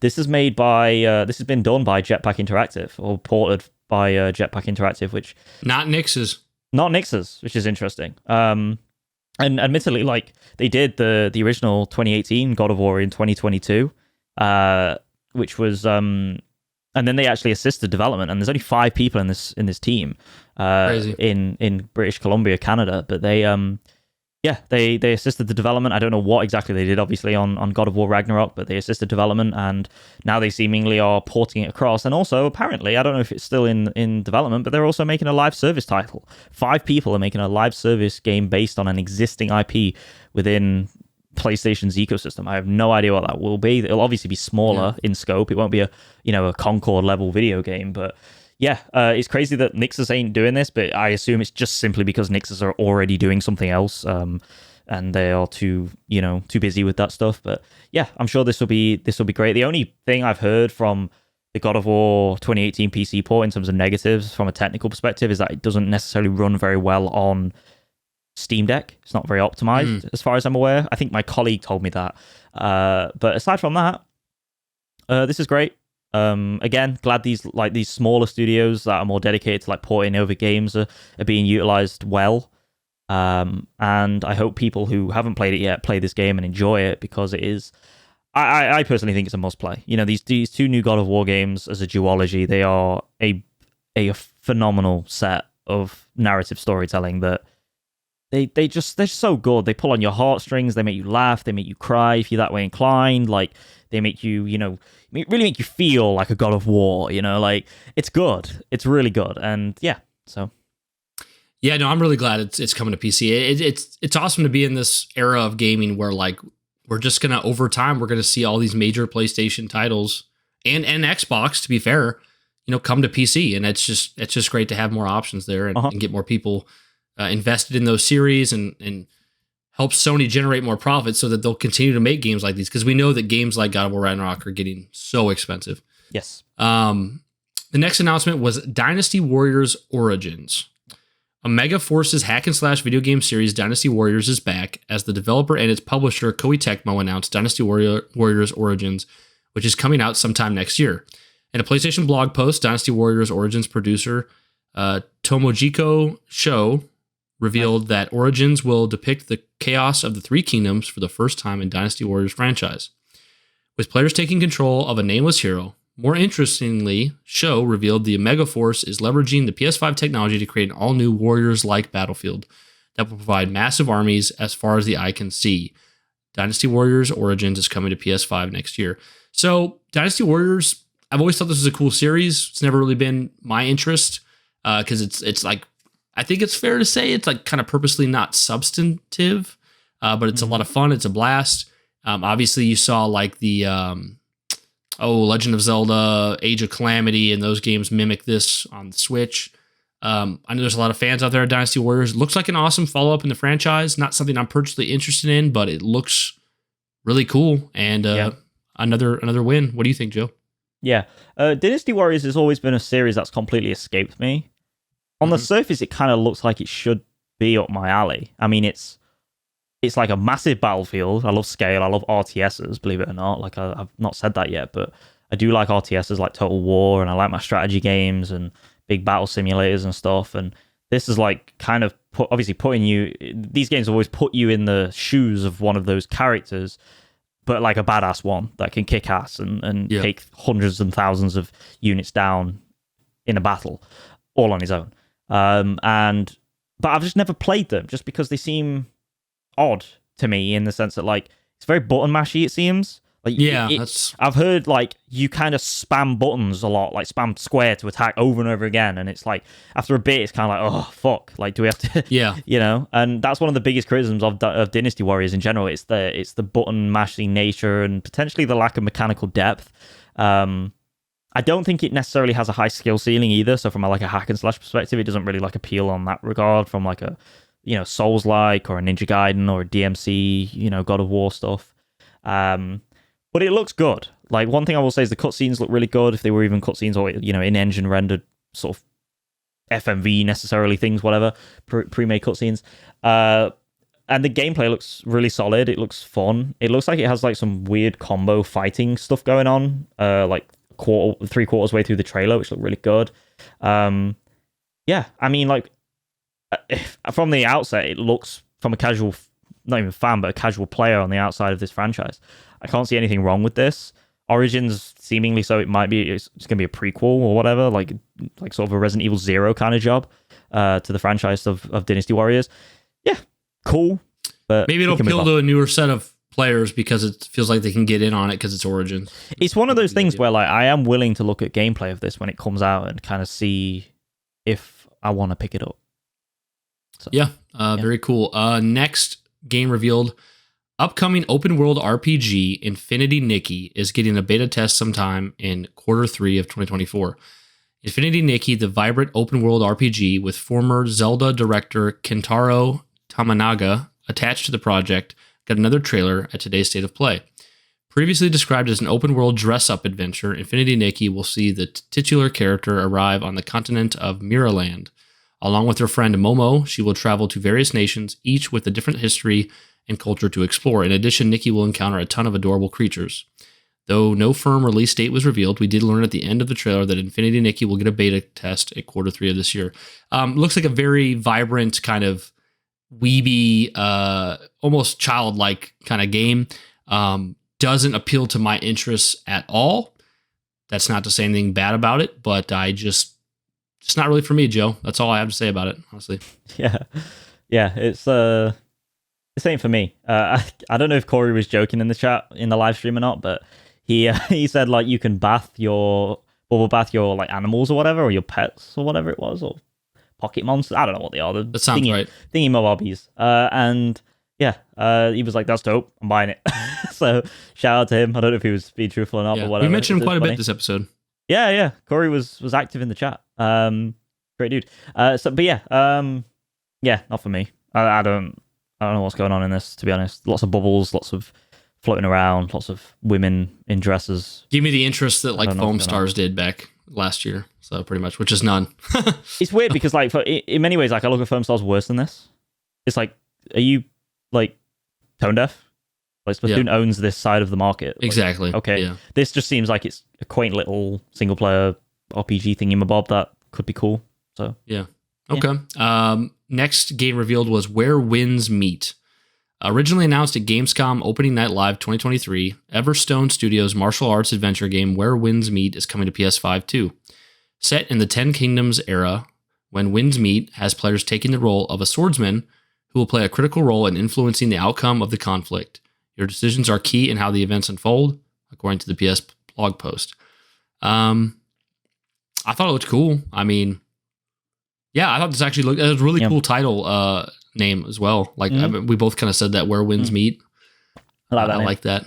But it was another game. Like it was another game that I felt was good to have at the showcase. Yeah, it's interesting because I'm starting to realize I'm at this point with PlayStation where like they announce or show off games that I don't think I care about, and then they come around and I suddenly do. So I should probably start paying more attention. Like I didn't give a crap about Rise of the Ronin or Stellar Blade, and then they came out and I almost bought Rise of the Ronin. Probably will play it one day. And I did buy Stellar Blade and love it. So you know what it is? This is something to pay attention to. Yeah. you're slowly cocooning, metamorphosizing into a true Soulsborne. Like, I'm not saying you aren't already like a Soulsborne fan, but you're becoming like totally Soulsborne. Souls. Well, I mean, it's all of those games have souls of them. Like, when you're good, souls. You're good. When you're good, you're good, right? When you're getting good. Yeah. Well, I mean, Brian's when I beat Sekiro, we can say I'm good. I eventually beat Sekiro. Yeah, you're not quite on that level. Still stuck at the ape. Last I checked, but no, Guardian ape. Yeah. I think Sony just has a really good eye for partnering up with games that might not light the world on fire, but will really fill out their quarters, fill out their year, and provide like good entertainment, and like also like build passionate fan bases, right? Because like I can see this with Stellar Blade already. Yeah, Stellar Blade it's not like, it's not like the biggest game of the year by any stretch of the imagination, but you can see a fan base building to where I feel like Stellar Blade 2 could be huge. And maybe that's the case with something like Where Winds Meet. So, well, this is the thing, right? Like, to bring in Wes into this conversation, he's been like doing our social media, right? Shout out to Wes, like doing the groundwork of like building our foundation up here. Like, amazing work. Like, over on Twitter or like X. X or whatever, Twitter. Been doing really like solid, amazing, like awesome posts and stuff like that, really putting in the work. And he has noticed, alongside Final Fantasy VII discourse, that Stellar Blade is doing wonders when it comes to like engagement and stuff. Like, people are really showing out on social media for Stellar Blade. I don't know what it is. I don't know whether it's like Japanese, like not Japanese, but Asian or like Oriental. It's such a lovable game, dude. I'm going to talk about it when we get to what we're playing, but I love it. Anyway, back onto this Where Winds Meet thing. You know what's funny is like you were reading that article just now, and like I had the old article and I had to refresh because you were reading things that weren't even on the screen. I was like, wait, where is this? Like, they've obviously revised the article, they've updated it, but this looks good. You know what's cool about this game, like to me, is like the dodging and stuff. Is the first game, even more than Lies of P, where it feels like the dodging is like on par with FromSoft. Like the dodging, movement, strafing is like really. I kind of thought the same. Yeah, it's like really important to me in FromSoft games, and if it's not smooth and it's janky and it's like you kind of dart too much and stuff. Yeah. And you collide on things, I can't really get with it. Like, it's one of the things that I couldn't get with like Mortal Shell, and there's also like one set in like Paris in an alternate timeline where you're this like clockwork robot guy. I can't remember what that. I remember that, but I don't know what it's called. Yeah. But this looks smooth, dude. Like the lighting and the strafing that's going on and the scale of the boss battles and stuff. They really focused on the boss battles in this, and it's a well marketed trailer where they cut in between the cutscenes or what seems to be the cutscenes, and obviously, like I said, the boss fights. It's a representation of Sony knowing their audience at this point. You know, they know that people love this hack and slash FromSofty like Souls. Yeah, it's weird because I associate, like, to me, like FromSoft and Sony go hand in hand, and they're not partners. You know, they're not owned. But it just feels that way to me. So 100%. But this looks it looks awesome. The next game to be revealed was Ballad of Antara, a high-fidelity, free-to-play action RPG releasing next year. So I thought this looked kind of cool a bit, but then free-to-play action RPG, and I'm like, I don't think so for me. But it says Ballad of Antara is a dark fantasy RPG that is set to release sometime next year. This is a brand new IP developed by Tips Works Studio. In a PlayStation blog post, the studio head wrote that Ballad of Antara will strive to achieve the highest fidelity and be a free-to-play title. I wonder if this is going for like the Genshin Impact crowd. That sounds like it would fit what they're going for here. For this new IP, we set out to create a vast world, both in geological scale and cultural variation. In the normal version of this world, common folk reside. Ballad of Antara's blog post explains. In another version of the world, peculiar sightings and encounters await. We call this an unimaginable part of the world para. Mm-hmm. Fundamental essences of the living world are taken away and trapped inside the para from the invasion of an ancient power, and that's where our story begins. Yeah, to me, this seems like it's going for the Genshin Impact audience, which makes sense because Genshin Impact like sneezes $1 billion a day. Because like Genshin Impact's kind of like that, geological scale, third person little RPG that's like free to play. I think that's maybe what they're going for. Yeah. Could be something there. Probably not for me. Over to you, Joe. Yeah, I mean, Tipswork is, I just looked them up, they are headquartered in Shanghai, China, so it would make sense. No idea if they like kind of rub shoulders with who does Genshin and me? I can't remember the name of it now. Same people that do Honkai Star Rail, but I don't remember the name off the top of my head. I'm gonna have to look this up because it's like bothering me now. MiHoYo. yeah, it looks actually really dope. What I like about this game, I mean, there wasn't much gameplay shown. It seemed it was more like cutscenes or in-engine rendered trailers or whatever. I really like the art style because it's kind of a mix between like a Souls, like a FromSoft style, but also has a little bit of like Final Fantasy and like the facial styles and stuff. And I like that a lot more than say just outright Final Fantasy, but it has more detail than like I said, the facial structure in FromSoft games and stuff, because they don't normally get that close. I mean, Elden Ring and Sekiro changed that, but like, you know, before that it was kind of, a lot of it was kind of zoomed out a bit more in FromSoft games, especially in 1 and 2, Dark Souls 1 and 2. And I also love the use of like the mid-tone colors for the most part of the trailer. Like it's very subtle, like the purples and the grays and stuff like that, and like the sort of soft oranges and stuff. It just led to a nice vibe with like a lot of emphasis on like dragons and mythology, it seems, and stuff like that. No idea why there's a kid hanging on your back like a rucksack. That's kind of weird considering. I kind of like that. It is unique. Instead of them having like them next to you, like Joel with Ellie or Kratos with Atreus. But one thing that is weird is like our last thumbnail of the last episode.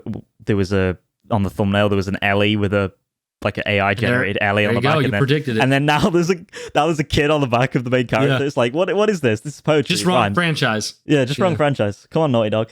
Take notes. But yeah, this looks dope. I might pick it up, but we'll see. I'm gonna combine these two together and see what you have to say. I know you thought one of these was particularly cool, but 2 VR titles were announced. They very smartly put these in the center of the state of play because they're probably least interesting to most people. But we got a new game from Skydance Games called Behemoth, which is kind of like a fantasy first-person sword and shield game for VR2. And we also got an Alien game that looked pretty interesting called Alien Rogue Incursion. That is first person in the Alien franchise, both coming out. Actually, I think Alien Rogue Incursion is coming out this holiday, but Behemoth as well. Yeah, so they're both coming out this holiday. Yeah. Joe mentioned it in the live stream. Maybe this is them kind of pushing out like kind of the last of their big efforts for VR2 because it feels like they're definitely winding that down.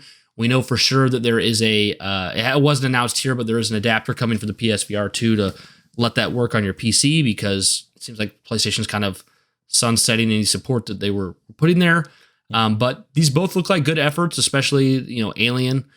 Neither Joe or I are going to run out to buy a PSVR 2 to play either of these, but still nice for that, for the base that's really interested in that hardware. So what do you think, Joe? Yeah. What's it called again? Behemoth. Yeah, that was it. Behemoth. I was reading the headline or the heading here, and it was confusing me.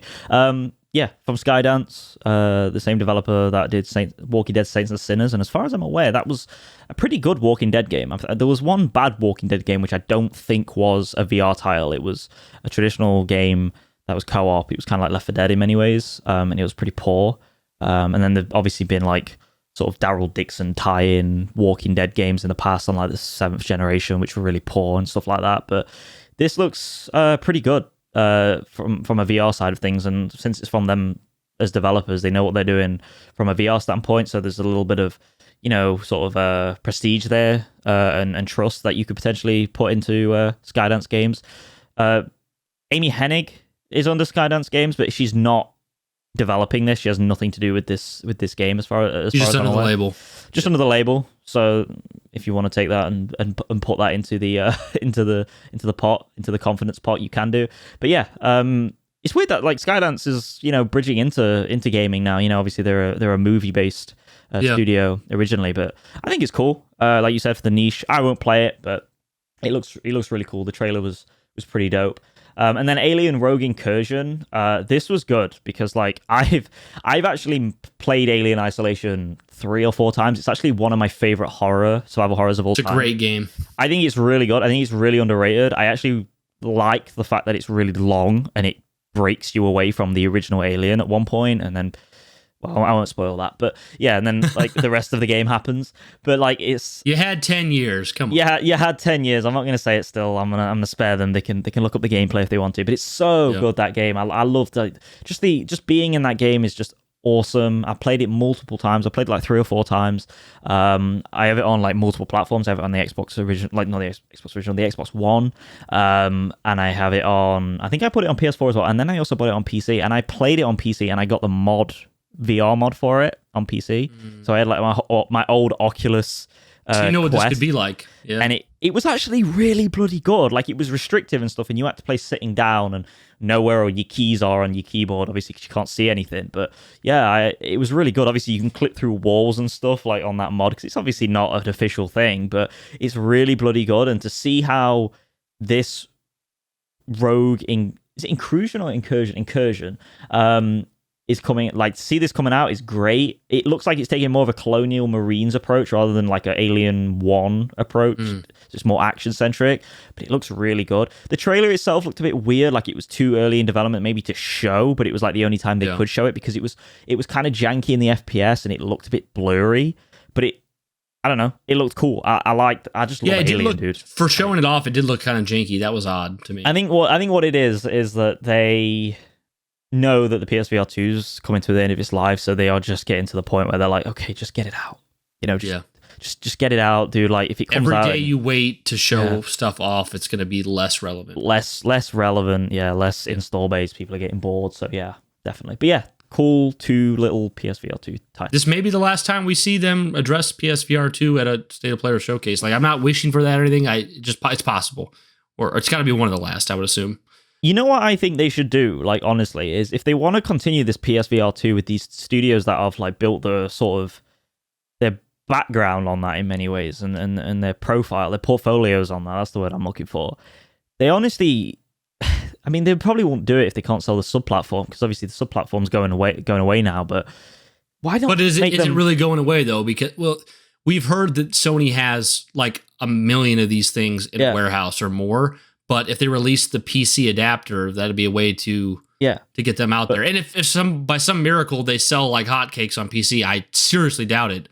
Yeah. They could just up the production and keep it going. But why not just make their studios make games for the PC PSVR VR side of things instead of having it on PlayStation? Is that a market they really want to be in? I mean, that begs the question: why did they make VR2 to begin with? But I don't. It kind of seems like a mixture of like a passion project for Sony mixed with like this might be the future, we should get in there. Yeah. And I think this is a situation where Microsoft was smart and looked at them and said, we don't really see the future there. You go ahead and do it. And if it turns out to be the future, we'll kind of ape what you've learned. Yeah. So, I mean, honestly, in terms of a sub-platform, like we spoke about on a previous episode, PSP2, bro, like just bring that out. Yeah, let's go. Come on, day zero. It's 4 games on the go. Let's do it. I mean, if I'm buying it, there's clearly a market, because you know me, I don't buy shit when it comes to extra stuff for PlayStation. Yeah. Anyway, carry on. Yeah. We got Marvel Rivals, which was announced earlier in the year. We saw some of this.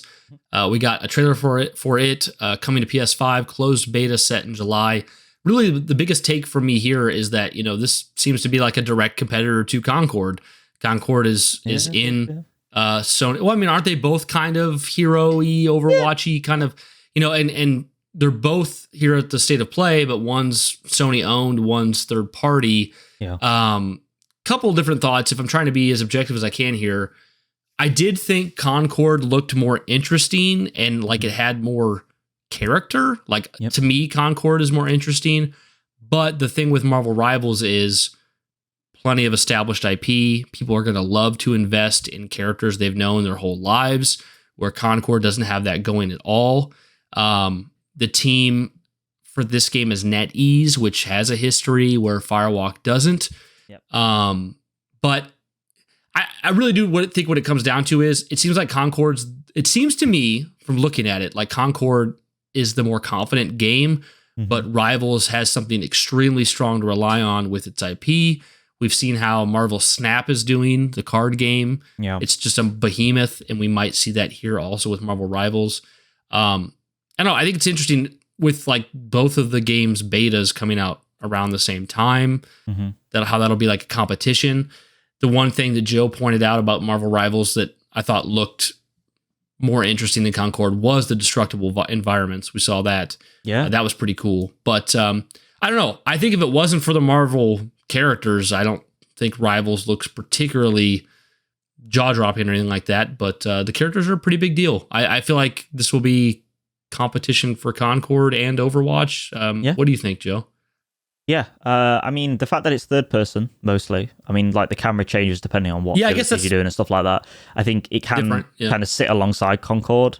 People will always, be more inclined to like a first person shooter or a third person shooter or whatever. Yeah, that's a good point. I think it has room for them to coexist. I don't think they're going to cannibalize each other's sales at all. It'd be interesting to see which one of these actually, obviously, is more successful. Not that I want them to like want to die and want to continue. Hopefully they both are successful, but it'd be interesting to see if there's any differences. Like, obviously my money would be on Marvel Rivals to sell more just because of the brand and the well, I got a feeling that Rivals is probably free to play. I could be wrong, but I think it's probably free to play. But yeah, like I really like this is actually something that I kind of want to have a little look at, a little play, because especially if it's free to play, because it's got like do you remember when Crackdown 3 was going to promise like having that destructible environments that totally didn't happen? Yeah, that offloads onto servers, and then it ended up just being in like a really weird like simulation multiplayer mode kind of thing. Yeah, terrible, right? Like I was actually really looking forward to that. I was like, oh crap, that's gonna be really cool. Like that's actually dope how they're using like Azure servers. And it seems like maybe it's being used here. Yeah, and well, not necessarily used here in the same sense, but like similar. No, but something style. similar. Yeah. But it actually looks like it's actually important here. Like it actually plays into the gameplay a lot more than what Crackdown was in many ways, or Crackdown 3 did. But yeah, the verticality looks dope. Even like it's not just destroying buildings and stuff. I noticed like one of the characters like chained up a roof that was destroyed, and they like picked it up. That's dope. Like so you can play with that physics system really well, and hopefully because of the lesser in graphical quality and stuff, it actually runs pretty well as well. So like this could be pretty system agnostic in terms of like on the PC side of things. So yeah, I'm excited for it. I remember saying the web swinging for Spider-Man is already better. It looks better and faster and more fluid, and like it sticks to buildings in a kind of way better than Marvel's Avengers does. How crazy is that? Like, dude, I mean, I don't know what wild. On one hand, I'm like, I don't know what they were thinking with Marvel's Avengers, but I'm like, I can give them a lot more credit when I see Suicide Squad kill the Justice League. I'm like, you should have known many years ago that this was not the direction for you to take. Yeah. But yeah, I'll be interested to see how well this does. I think if it's a well-built game, I think it's going to be successful based on its IP alone. I think there's something interesting to be said about perceived value from customers, because I do feel that if Marvel Rivals comes out for free to play, and Concord comes out, and I know I'm comparing these more than I should probably, but like, and Concord comes out at a $40-$50 price tag with that Sony Studios affiliation and that like buy-in that Concord has, it could give this premium feel to the game, this inclusiveness feel that Marvel Rivals or other titles that are free to play doesn't have, and it could really that could lead to different types of players going to one or the other. So I once again, I really think pricing will be important. I mean, pricing will be important for, honestly, for Marvel Rivals just as much as Concord to me. But I think Concord being an in-house like PlayStation Studios, they could get away with charging better than Rivals, because I think Rivals people are going to expect it to be free. I could be wrong about all this, but So here's another thing. This bolsters the idea that Sony is the place to find your comic book games as well. Like even though there's like Blade and stuff that's coming by Arcane Leon that's making that. Yeah, but that's coming to all platforms. Like that's when they announced that game, they didn't even announce it as Xbox exclusive. No. But the point is, it's still like an Xbox game. But obviously, like you said, the practicalities are still that it comes to all platforms. But at this point, like if you want like these superhero games, like Wolverine and Spider-Man and potentially more after that, depending on how they expand that universe that they have going on, Insomniac's Marvel universe, and then also like that PvP stuff, dude, like this is the place to get your superhero games. Like it is wild how good it is. So yeah, and with like Spider-Man being on the front of so many PlayStation branded things, I mean, people probably just feel like, oh, I want to get the MCU console, and that's the PlayStation. Yeah. I remember back when we were all like, oh man, Xbox is probably gonna get a Hulk game because he's green, and then that didn't happen. We got a trailer for the Until Dawn remake. So this is a game that came out on the PS4. but it's getting a movie. I believe it. We talked about this. I believe it's a movie. I just looked. And they're releasing this remake on modern platforms to kind of do the same thing that Last of Us Part 1 remake did, where it's like, hey, you just watched the Last of Us HBO show. We got a new game out for you, even though it's technically the same game just remade. I was actually kind of excited to see this because I never played Until Dawn. Like, I never even touched it. Yep. And I didn't necessarily I wasn't necessarily looking to play it, but like it was something that I thought looked good. And if it's going to come out again, remade like this, and of course there's going to be a film and everything, this is my time to get in. So as long as the remake's done well, which it looks like it's very well done from this trailer, I might actually buy this. It would especially be great if it wasn't 70. It probably will be 70, which is fine. Totally fine. I think a $70 price tag for a remake on Until Dawn's probably fair, but I might wait for a sale. But I think I'd be interested. I think I probably will pick this up eventually, provided it's a good remake. I loved what I saw. You did play the original, right, Joe? Yeah, but I never beat it because when it first came out on the PS4, it runs on Decima. The original game runs on Decima, which is the engine that what's the name of the studio? Guerrilla Games. You know, Herman Hulst formerly was the creative there, the lead of that the studio, and it just run poorly. It ran really poorly for me, like really like low FPS, and like it had some frame pacing issues, and it was jittery and stuff. I don't know whether it was just exclusive to me, or it was just in general. But I remember hearing maybe murmurings that was the case across the board. But I feel like a lot of people had PS4 Pros at that point, so maybe like the normal install base was kind of like, well, it's not even, there's not that many of us or whatever. But yeah, it was weird. The remake is on Unreal Engine 5, which is a big switch up, to be honest. Like, that is a whole remake. Like, there's no... I mean, this is the thing. Like, people think you can just drag assets over and, like, fucking copy and paste. You can't do that in game design. So, like, it is literally, like... I like that you're saying this, because I'm going to... this is where I'm going to go with Last of Us Remake when we get to that later. Yeah. So. But yeah, dude. It's a good thing. It's a good thing. I'm probably not going to pick it up. It's not even by Supermassive, because Supermassive are working on a different game right now. It's by what's it called? Can't remember. I'm losing it. Ballistic Moon. There we go. It's by Ballistic Moon. And yeah, so Unreal Engine 5 allows them to have more. Looks great.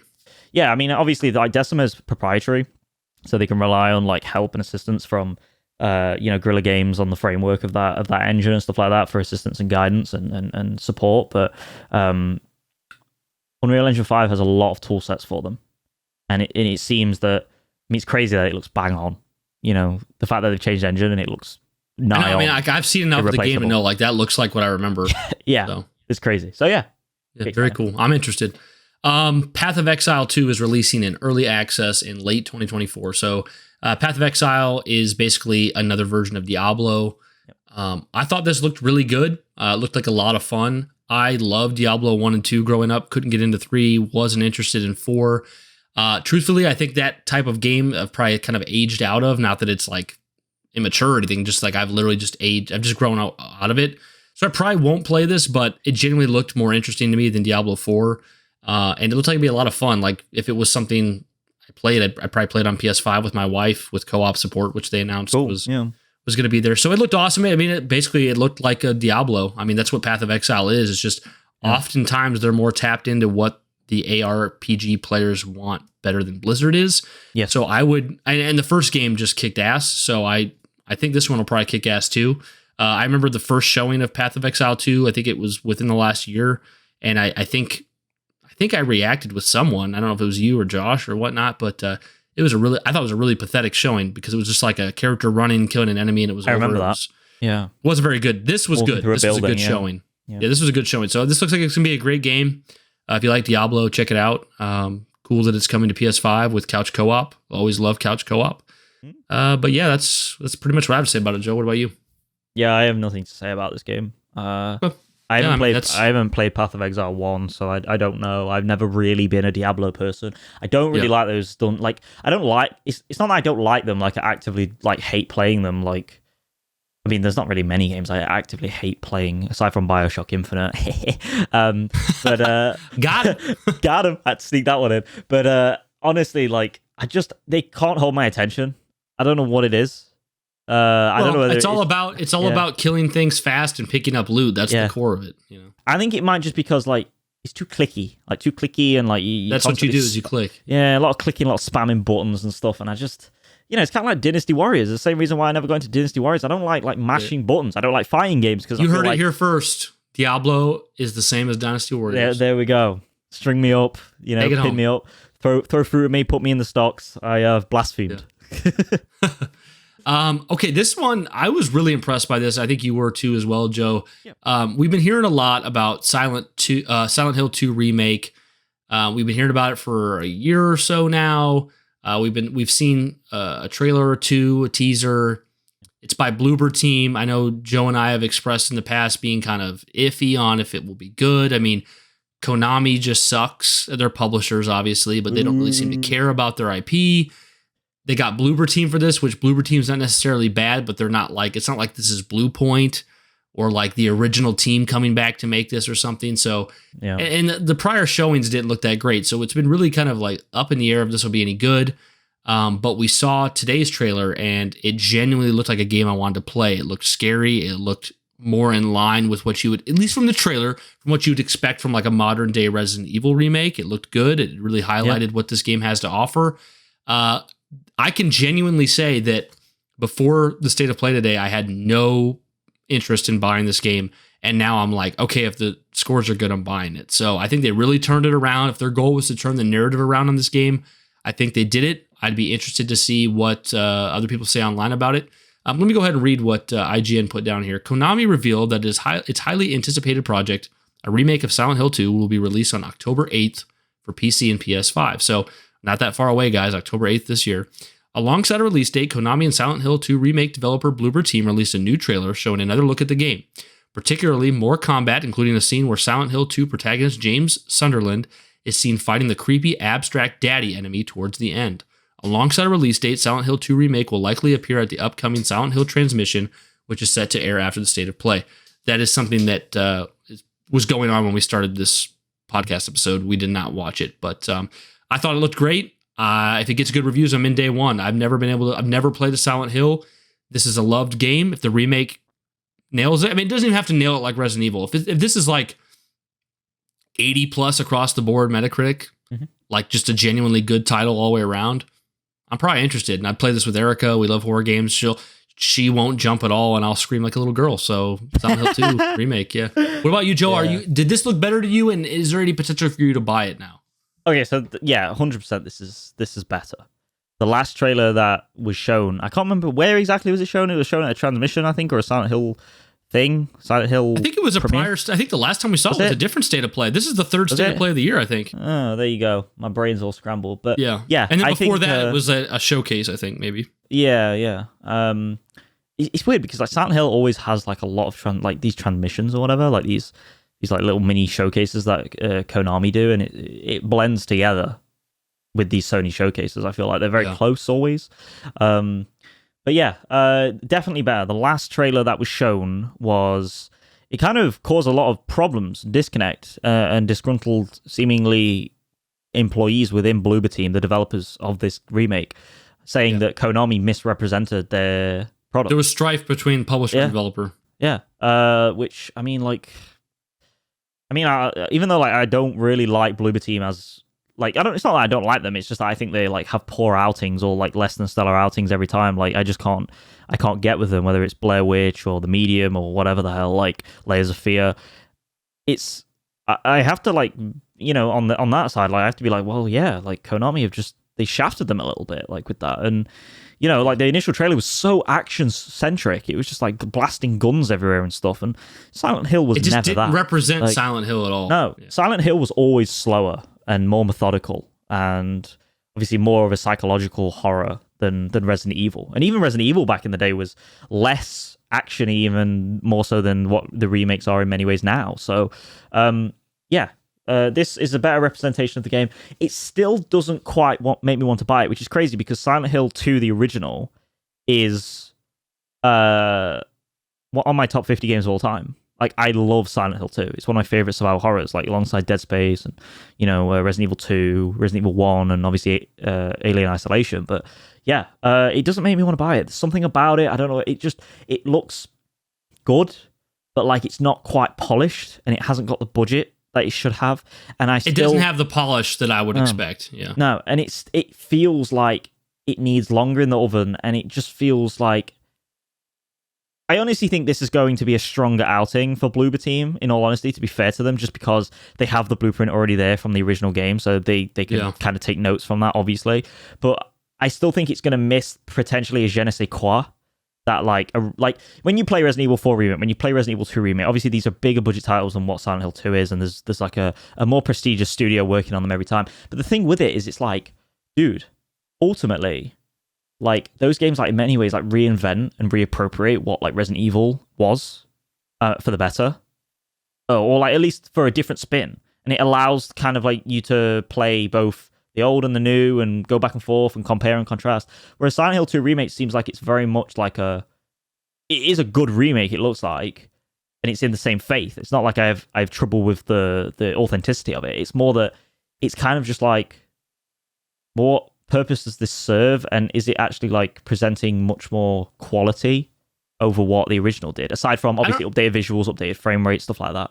So. It might all be in my head, Joe, but like when I see Silent Hill 2 Remake or the Metal Gear Solid 3 Remake, it doesn't feel like they're celebrations of what that game was and what it meant to everyone. I completely agree. Whereas when you see Resident Evil remakes, or you see like Final Fantasy 7 Remake, it feels like, oh, this is a celebration of like this was, what it is. Like, we love this. Even The Last of Us Part 1 Remake, which we'll get into, like, it still feels like, we love this. Like, we love this so much. We care. Whereas, like, like it feels bad saying that, because like Metal Gear Solid 3 Remake and Silent Hill 2 Remake, from what we've seen, they look like, in a sense, very broad level speaking, they look competent. They look good. They look like, real work is being done on them, but it just, it lacks all the flair and pomp and circumstance of like, we love this game, we're celebrating it. It more seems like, how can we make this good enough that you'll buy a lot of it, but not good enough that it's going to cost us an arm and a leg? Yeah. And I just don't like that. I honestly think there is a massive discrepancy between Bloober Team and Konami's intentions with this remake. I genuinely do. I think Bloober Team, with like, genuinely, I believe this with all my heart. Like, they are fans of survival horror. They try their hardest every time to make an amazing game. Even like, obviously, they've been rocky with it, obviously, in my opinion. But they try. They really do try, and they're a lover of like I said, Blair Witch. They made that like movie license tie-in game thing in that universe. There was Layers of Fear and The Medium and stuff, and The Medium had like some novel concepts with like swapping the environments and stuff based on the different places in the game and stuff. But I just think with this, they really want to do this properly as best they can. They're really trying, but then there's something in Konami, whether it's a lack of support or too much publisher meddling, that is causing this project to be too tightly strung, and it's kind of kneecapping their creative vision for what it could be. And that's a shame. That. So yeah, that's where I'll leave it. I don't necessarily think I'll buy it day one unless something else comes out between now and October the 8th that makes me want to buy it. But yeah, we'll see. Yeah, I'm interested to see what the reviews say for that game, and that'll be very telling, and I think it'll... Again, shout out to Corey. I think I'm going to rely on Corey for this. Like, I'll let him be my waypoint. And I would guess he's probably more excited now than ever, because he was excited even with the poor showings, and this was a good showing. Yes, so. 100%. Yeah, it's definitely a positive. Yeah.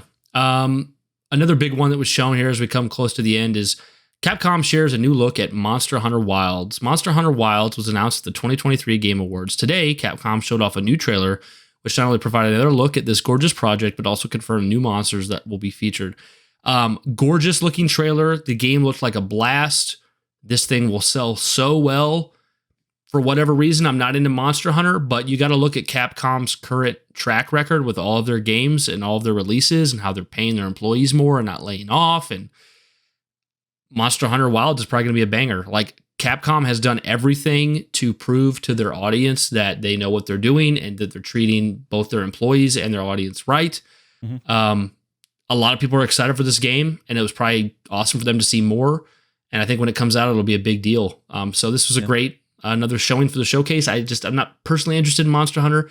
Maybe that'll happen one day. I just don't really feel that right now. But game looked awesome. Yeah. What do you think, Joe? Yeah. I mean, have you played Monster Hunter before? Have you tried it? I've never played anything at all Monster Hunter, period. Right, yeah. I don't know if it'd be up your street because it's not... Like, it has a narrative, but that's not the main focus. It's not the focus. It's like beast hunting, right? Yeah, the focus is just like, let's go out and just, like, absolutely smash up a crap ton of monsters, you know? And, the first exposure to Monster Hunter I had was with World, like a lot of people. Like, that was kind of an onboarding process in the 8th generation for many people. It was great. Monster Hunter World was awesome. I loved it. You can play it on your own. It's better with friends, but you can play it on your own just as well. But yeah, it got Game Awards in 2018, and I think it was nominated for Game of the Year award. So, and it had an awesome DLC as well. It had a Monster Hunter World Iceborne, I think it was called, which just added a whole new area, I think it was, and like obviously loads of new monsters, loads of new gear and stuff like that. So that was great, and that actually came out a year later, as far as I'm aware. Compared to the base game. And then obviously Rise in 2021, which was a Switch timed exclusive as far as I'm aware for a long period of time, and then it came to PC, and that was cool as well. It was a lot more cartoony, and it had all the same features as well, but it probably wasn't as hardcore in many ways because of what platform it was on. But it was good. I actually got that on Switch. I never completed it, but it was really, really fun. So yeah, it's a great franchise. I really like Monster Hunter. I don't necessarily stick with them all the time because they're very much very similar games, one after the other. They're very iterative rather than innovative. So I hope this is good. Monster Hunter Wilds. I don't know if I'll pick it up just because but Monster Hunter has always been on the back burner for me when it comes to ever since World it's always been on the back burner as a franchise. So this is even more so now that my backlog's as big as it's ever been. So yeah. Hope it's good though. Cool. Now we come to the final unveil, and probably for many, the biggest announcement, the most exciting announcement. I think probably the most exciting for Joe for sure. Yeah. This is something that I didn't think I would be excited for, but once I started to gather what kind of ambition and scale was here, I'm like, holy shit, this might be really cool. This might be like full on PlayStation getting their own Super Mario Odyssey. So let me read on forward here. This is pretty cool. Team Asobi unveils new Astro Bot game coming this September. Yeah. The rumors are true. Team Asobi is working on a new Astro Bot game, and we don't have to wait too long for it, as the developer unveiled that its next project is out on September 6th, exclusively for the PS5. So just a few months away, guys. Like, we will blink and it's here.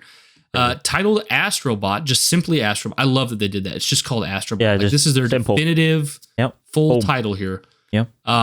Team Asobi's next project debuted an adorable gameplay trailer and explained in a PS blog post that players will explore over 80 levels spanning 6 galaxies as they look for Astro's missing crew. The trailer showed forests, sandy beaches, and volcanoes as Astrobot ventured across various levels. Much like 2020's Astro's Playroom, this next project will include catchy music and references to robots that look familiar to several characters from existing PlayStation franchises like God of War and Parappa the Rapper. What's interesting about this project is that Team Asobi teased multiple times that it would be its most ambitious game yet.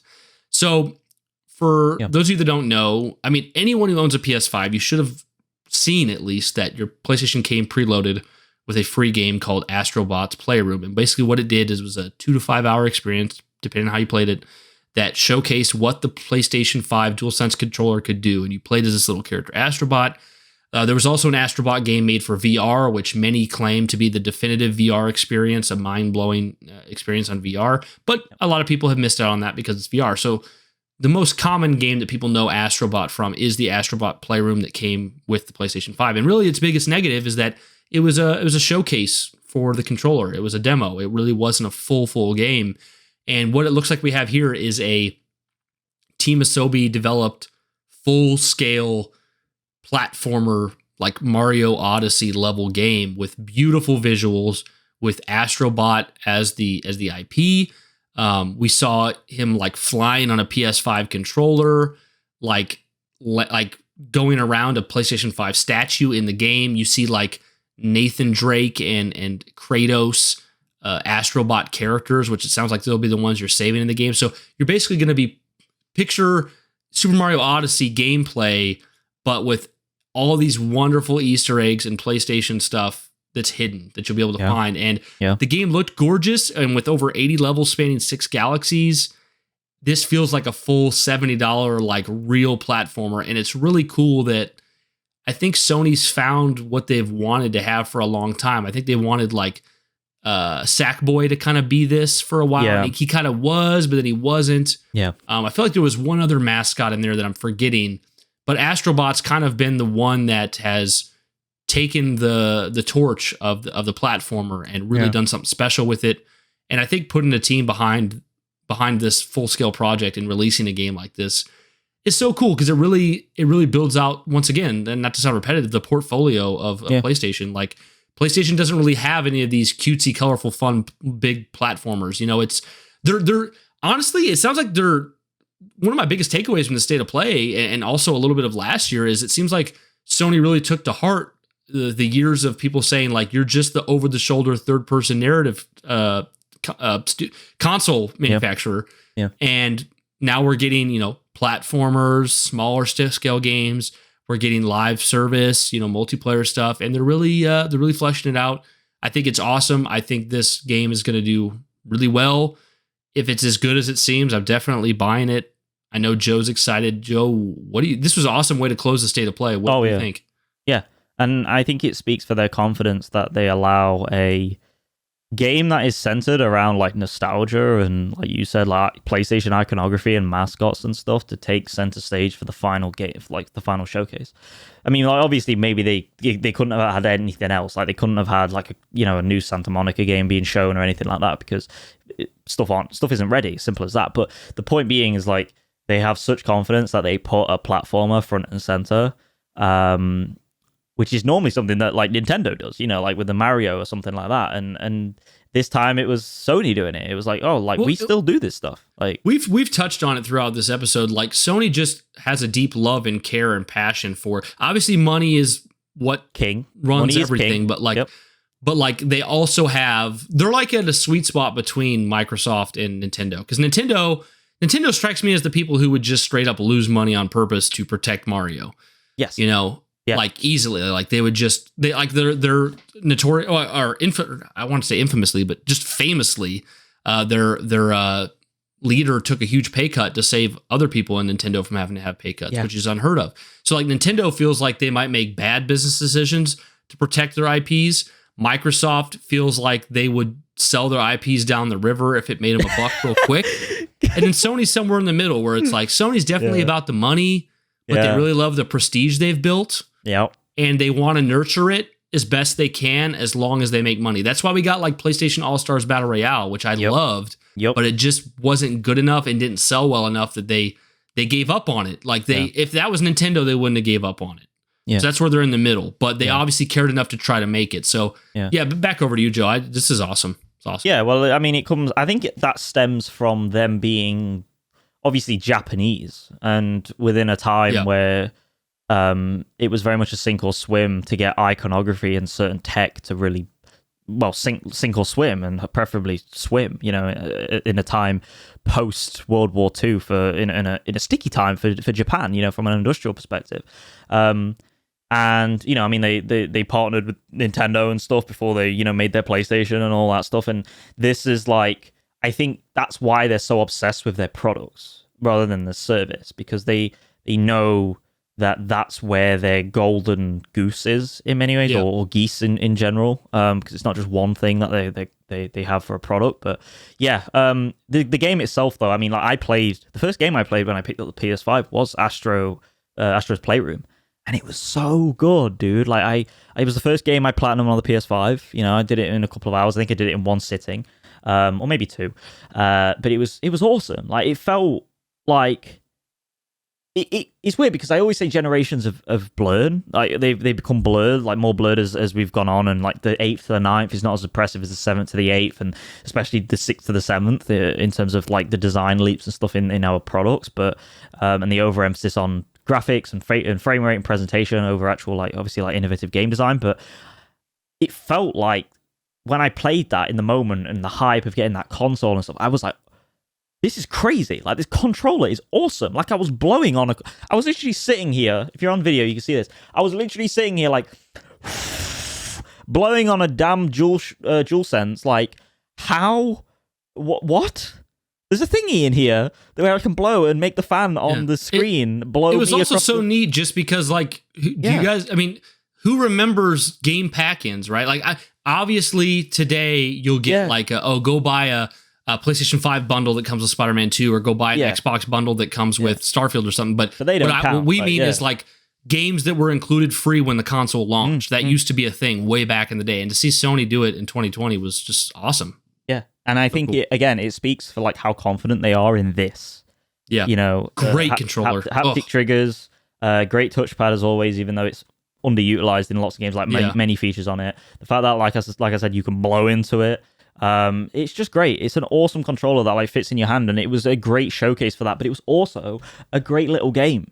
I really appreciated, like, how it was so lighthearted, and how, honestly, like, I was cheesing throughout the entire thing. I had the biggest grin on my face because I didn't play the VR title before that because I've never had a PSVR. I watched a lot of gameplay on it, and I really liked what I saw. But until you play Astro, you don't really feel that sense of, like, this is really cool. And, like, Astro to me is, like, it's kind of, like, symbolic of what makes you a PlayStation fan.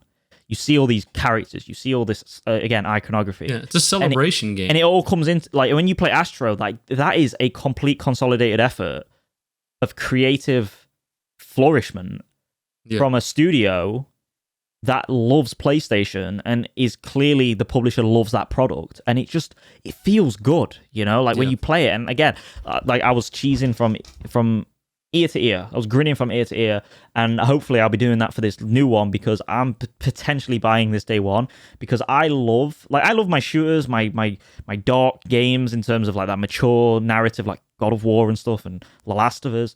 But sometimes you need this, like, you need these little, like, cheery games that just kind of allows you to breathe a little bit and, like, kind of recharge that, like, battery in many ways, you know?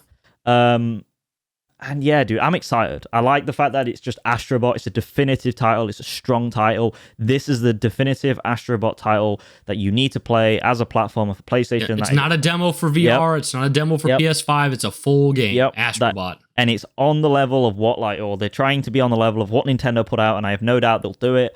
This is dope. I am ready for this.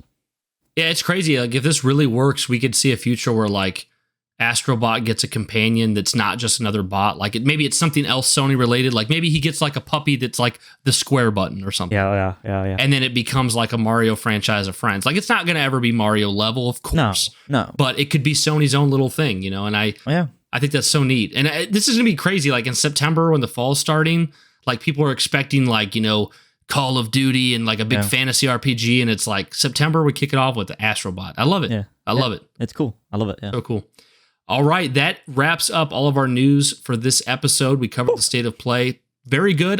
We said at the top, we'll say it again, it was 8 out of 10 from both of us. We knew what to expect. We got what we expected, just done even better with a little bit of extra flavoring on it. So for state of play, like we said, you know, like, a showcase is a much bigger thing with bigger, loftier expectations. If I had to guess, there's going to be a showcase sometime at the end of the year, or not at the end, but, like, closer to the end, where they'll be like, oh, here's PS5 Pro price. Oh yeah, here's a Ghost of Tsushima 2 title card. Like, that'll be something different for later. It'll appeal to maybe more wider set audience than State of Play did. But I still think this appealed to a lot of people. They really had a lot here. I mean, I've seen full-on shows from their competitors that weren't as good as just the State of Play. So very good. Joe, I will let you kind of dictate how long we go on this, but basically to wrap it up, guys, we're going to talk about what we're playing and go over my question real quick, and then we'll give you some of the deets and get out of here. But, Joe, I've been playing Stellar Blade. I love the saga of Stellar Blade on this podcast because... Booby Blade. Booby Blade. If you go back to the first ever episode of Critical Frames, obviously we're only in episode 4 here, but if you go back to it, I was like, hey, I played the demo. I really liked it. I'm considering buying it. Go to episode 2, and it was like, I still haven't bought it. I don't know if I'm going to. And I think I bought it by episode 3, but yeah, I'm halfway through it almost. Really enjoying it. The game has god tier visuals, god tier music, amazing combat, so much fun. I love the enemy design. The boss battles are badass. Sometimes I'm fighting a boss and the music kicks in and I'm like, how is this game this badass? Like I did not know that this game I wasn't paying attention to, Stellar Blade. It's got so much style. Yeah. It's so much fun.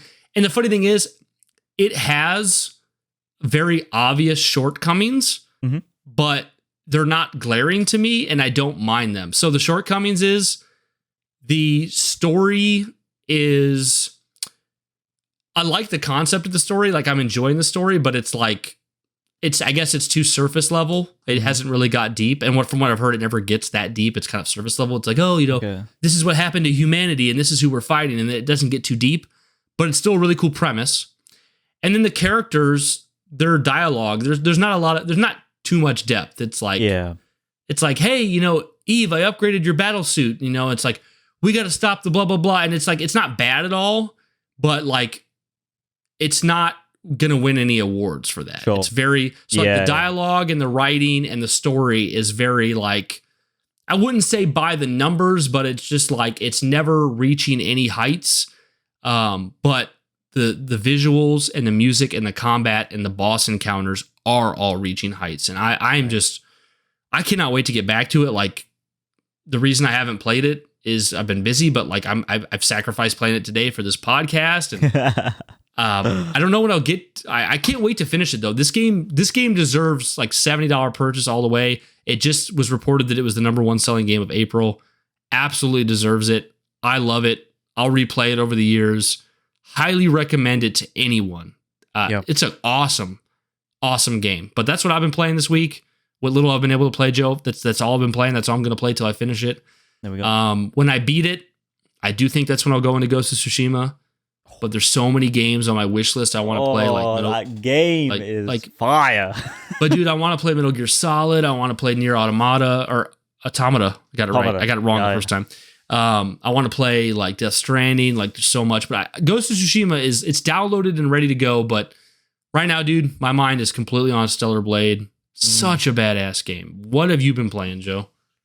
Well, like I said earlier, I finished Separate Ways, and I've already spoken about like the quality of that DLC and like what I think to it, and overall, like TLDR, I think it's great. Like it's one of well, I wouldn't say it's one of my favorite DLCs, but it's like, but it's very well done. Yeah, it doesn't reinvent the wheel. It's very serviceable and it's just fun. Like it's a fun, great like little companion DLC. Like and $10, it feels like nothing, Yeah, it is nothing really for like what you get. And I've rinsed that DLC. I think I've beat it like 4 or 5 times. I need to start using that terminology more. Like I've rinsed that. Yeah, I rinsed it. Yeah, I think that's a UK thing. It must be. I don't really. It's kind of like it's kind of like when we say that's grim. So like something is gross, we go that's grim. Like start using it. I like that too. That too. Yeah. Yeah. So I did that, but I won't talk about that too much because you can listen to the previous episode for details on that one. And I've been playing Jedi Survivor. I've been playing Jedi Survivor on stream. Twitch.tv/smallprinttv if you want to tune in for that. Little self-plug there. But it's really good. I'm thoroughly enjoying it. It's not as mind-blowing as I thought it would be. It's very iterative. It doesn't really reinvent the wheel, which is fine. I agree. I'm surprised you thought it would be mind-blowing. I didn't necessarily, but like I think the first game was very tight in terms of its pacing. Like Fallen Order was very tight and it was very, very well structured, and it never felt like it took too long in certain areas and stuff like that. And Jedi Survivor starts you off with Coruscant, and then you go to a planet. I'm not going to detail the plot for spoilers, even though I'm really early on in the game. Like I've barely got anywhere, and this is why. I'm going to explain why now. Then you go to Kobo, and that's like your first kind of big planet. Yeah. And me being that I need to do everything kind of gamer, unlike Brian here, I've done as much as I can in Kobo. Yeah. I did so many things before meeting a certain character in a cantina. Like literally the first mission you get on that planet, I did everything before doing that because that's what I do. I'm OCD like that in many ways. And it just kind of made it's not hindered the experience, but it's just made me think like this is a game that isn't very well paced at the start by giving you a planet this big to start like do like a lot on already before kind of easing me into the narrative. I went 2 hours on this planet at the start of my stream without doing any main mission. Like that's how long it took me to do everything. And I'm playing on the second hardest difficulty because I'm a sucker. I'm a bit of a masochist when it comes to so like inflicting pain on myself when it comes to video games. Yeah, you're playing completely opposite of how I'd want to play. Yeah, exactly. And that doesn't slow me down at all because I'm a god gamer. I've gotten good, Brian. I'm amazing, Brian. I'm not. I'll just say it. I'm like put that shit on easy and skip all the side content. Yeah, and yeah, but that was just one of the weird things. But I do really enjoy it. There's certain nitpicks about the game that like is weird to me. Like, why can't we cycle through every lightsaber stance that I have in the moment? Why do I have to go back to the meditation to switch them? That bothers me so much. Yeah, put you into the experience, Joe. I guess that's what it is. I don't like that. I want to be able to switch between every single lightsaber stance with just like left and right D-pad, just cycle through. Why can't I do that? Are you getting the vibe? Because like for me, I liked this considerably more than the first one. Are you getting the vibes that that's possible for you, or probably not? I mean, it's early. It's way too early to say. Fallen Order was quite strong for me in many ways because even though like I look back on it as nothing more than like a fan servicey nostalgia bait Star Wars story in many ways that's still obsessed like every Disney Star Wars thing now. Yeah, I feel like this game doesn't do that though. I don't. Okay, well that's good.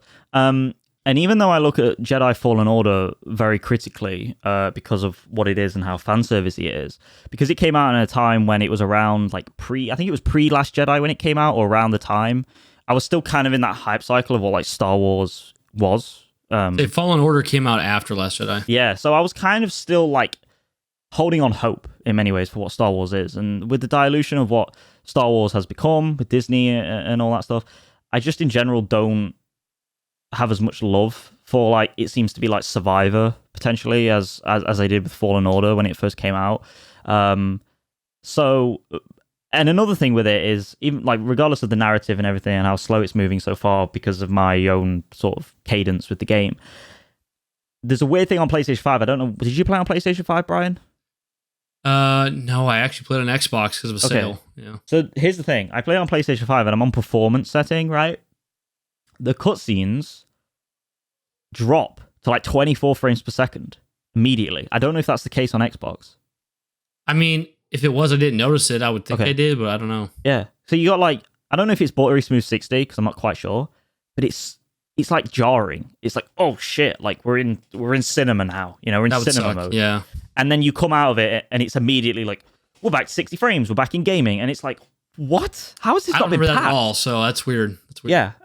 So it's kind of like, oh, fuck. Like, that's the only time when I don't like that stuff, and there's inconsistencies like frame pacing and frame rate and stuff. It's one of the reasons why I never really play Bloodborne as much as other FromSoft games. But yeah, I'm thoroughly enjoying it still. It is a great game. Cal seems to be more interesting nowadays, seeing Cal reunite with old friends. I like him so much better. I know you're not a fan of Cal in Fallen Order. He's a bit of a little bitch, isn't he?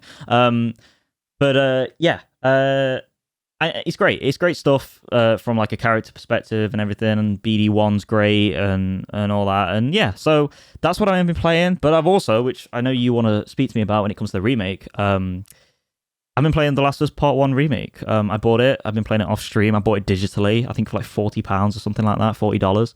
And I'm enjoying it. I'm playing it on normal difficulty because I'm just doing a collect-a-thon run kind of thing, getting all the collectibles, going for the platinum. I've already played that game on like Grounded on the remaster loads of times, so like I don't need to play it again on that harder difficulty. I've done it millions of times, and it's just an exercise in frustration because that game is very hard on those harder difficulties.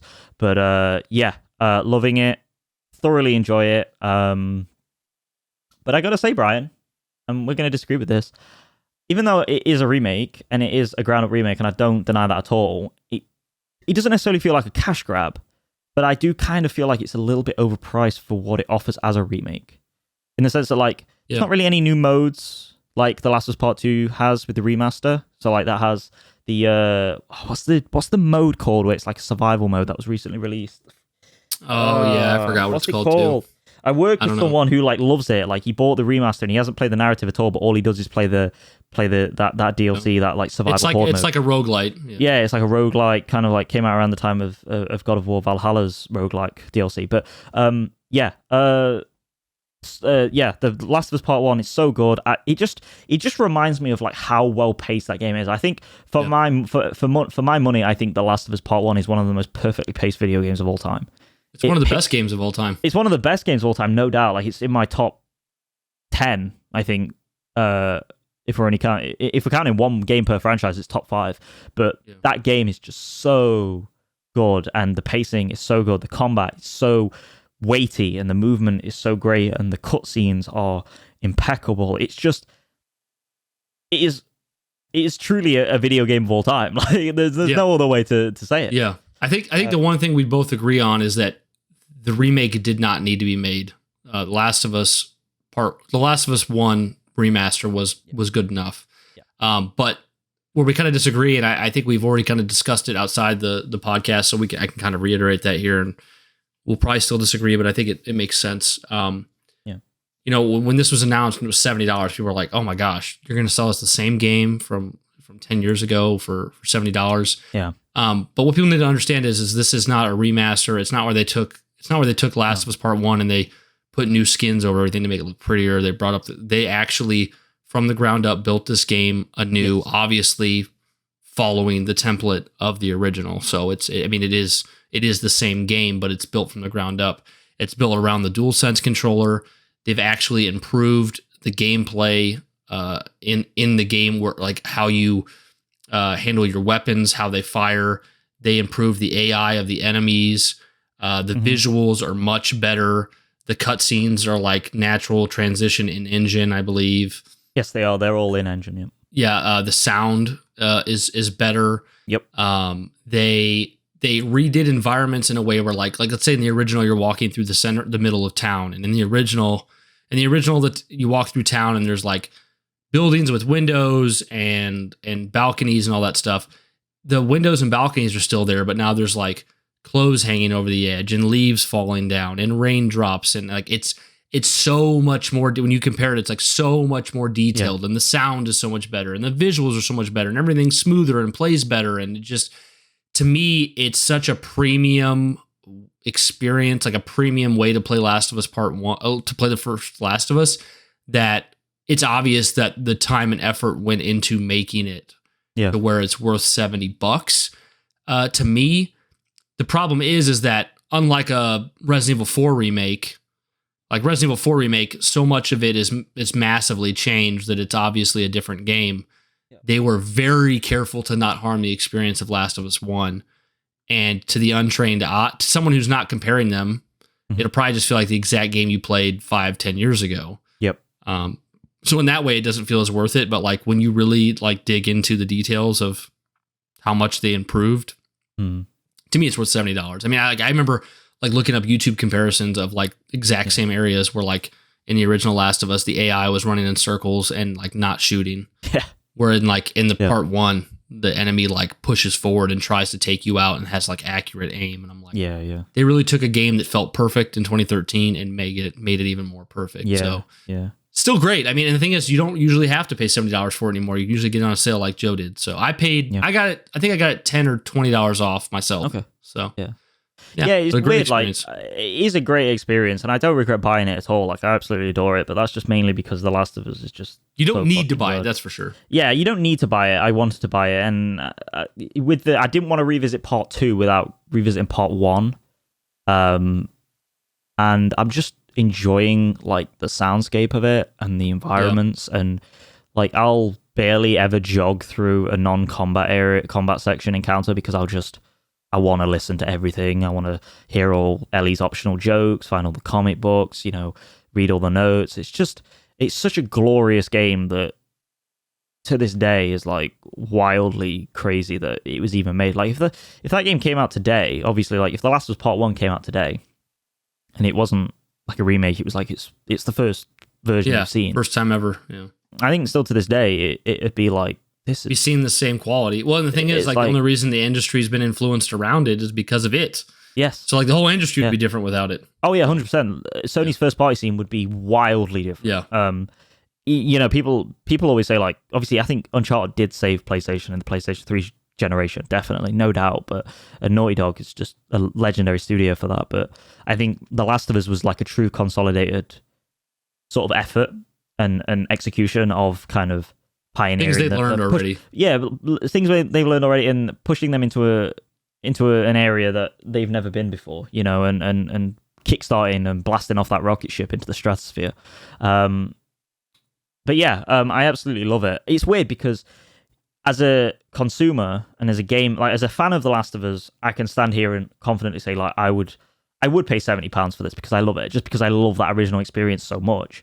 But at the same time, as like someone who I try and look at it from like the angle of who I'm not a Last of Us fan, say, and I've played The Last of Us 1 already. Is this enough to try and jump back in at £70 as a remake and see if I like it? Again, like more than I did the first time, say, for example, a casual fan. And I don't know if it is at that point because it doesn't do much to innovate, you know, and change that original. If anything, it strips away features like the multiplayer mode. True. So it's kind of like you're getting less, but also you're getting a more pristine and consistent product to what part 2 is. It's a perfect place to come in if you just watched the show and never played the game before. I think the point which where is the main audience, Yeah, I think the part where I draw the line with it is like I hope The Last of Us Part 1 and Part 2 in tangent do not become what Skyrim has become with Bethesda. Released over and over again. I don't want them to keep releasing Part 1 as a remaster of a remake to remake the remaster over and over again. Howard says you keep buying it, we're going to keep doing it, so we'll see. I will stop if they carry on, if they do that. Yeah. So, like, just let it be. Come out with Part 3. It'll be fine. Leave it at that. But the next remake you can play is Pedro Pascal. So. He's not as good over... He's not as good as Joel as Troy Baker. So no, you can't. I'm sorry. You can't top the OG. You can't top the OG. Yeah. Okay, Joe. We'll get to my final question here, and we'll get out of here. I posed it earlier in the episode. I'll bring it back up again. PlayStation 6 and the next Xbox come out.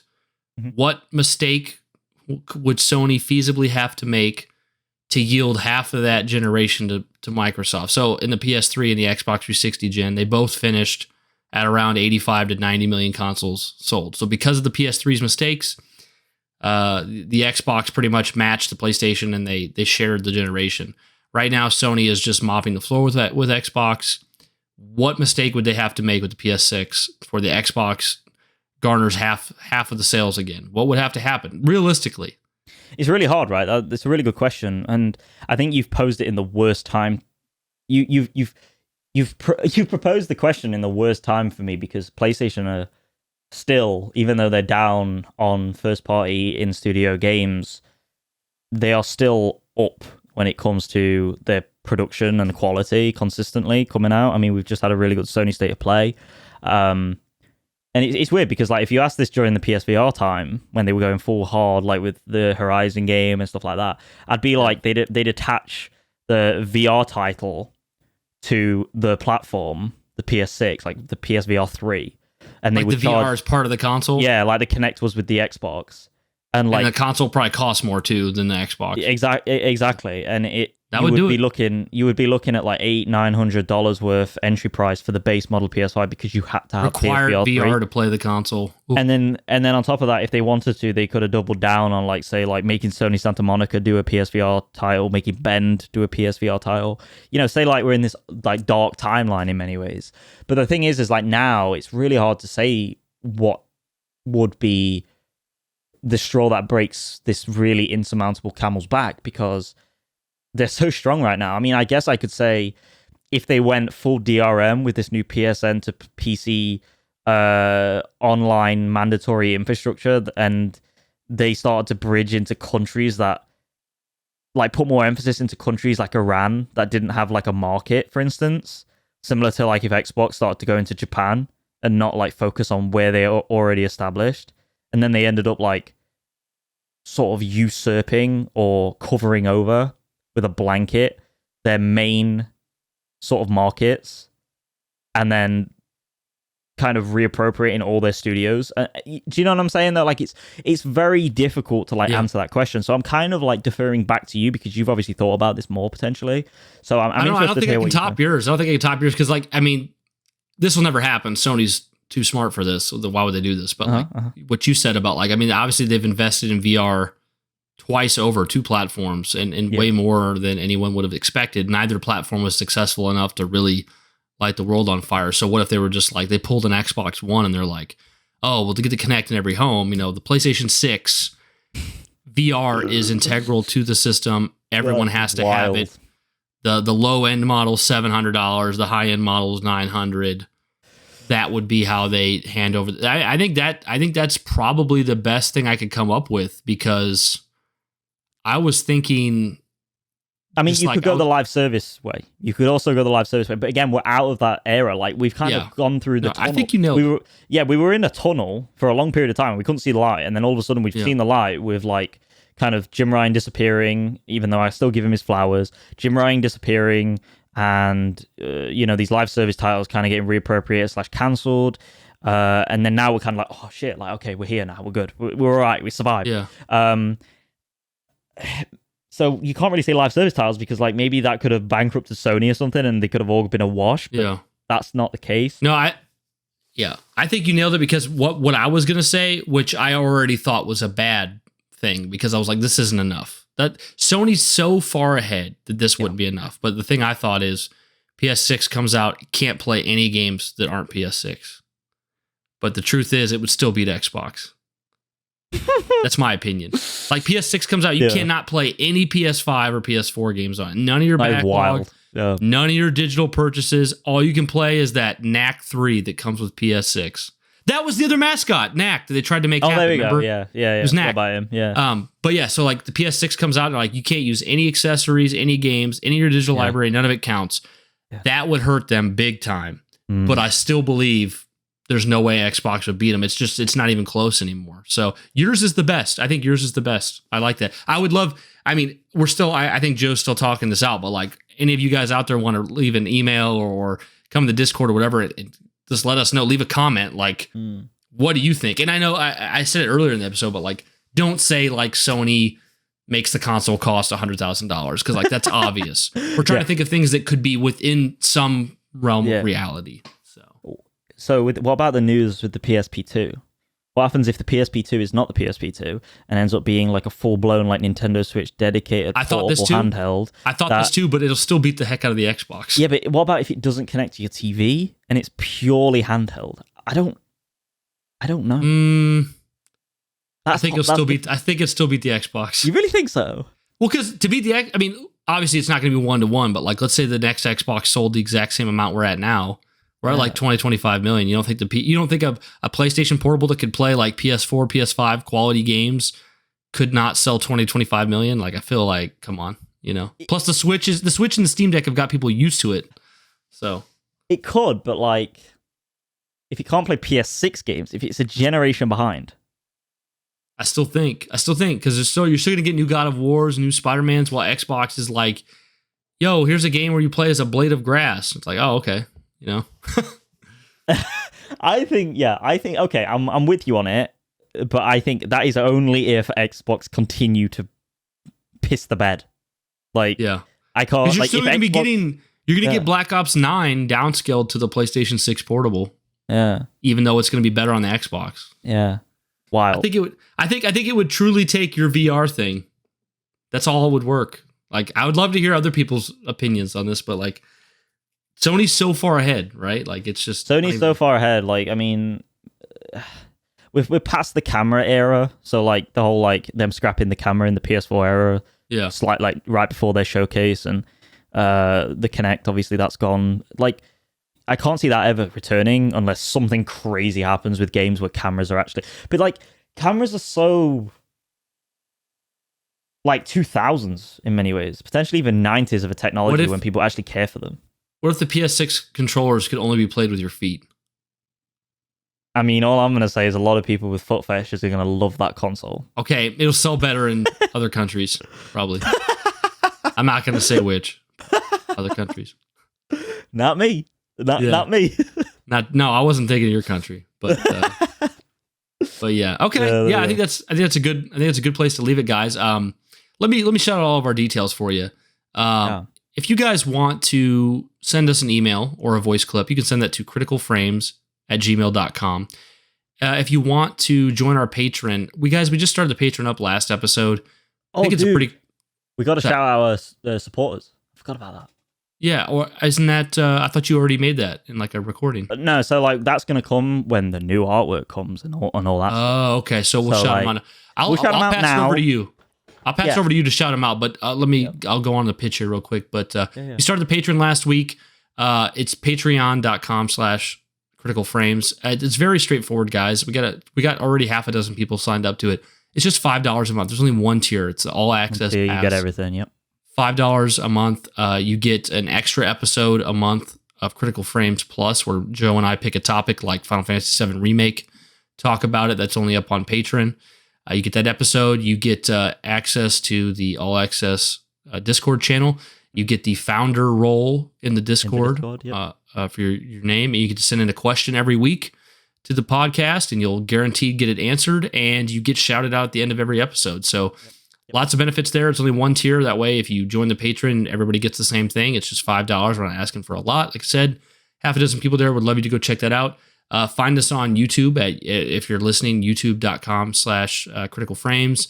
You can find us on RSS feeds everywhere under Critical Frames. You can find us on Twitter, where our boy Wesley is constantly running that, making fun stuff for you people to talk about. Yep. He's at Critical Frames on Twitter. So it's Critical Frames everywhere. We got the name locked down everywhere. It's awesome. Would love your support, guys. But I'm going to pass over to Joe because he has it up. Shout out our current supporters. Thank you guys so much.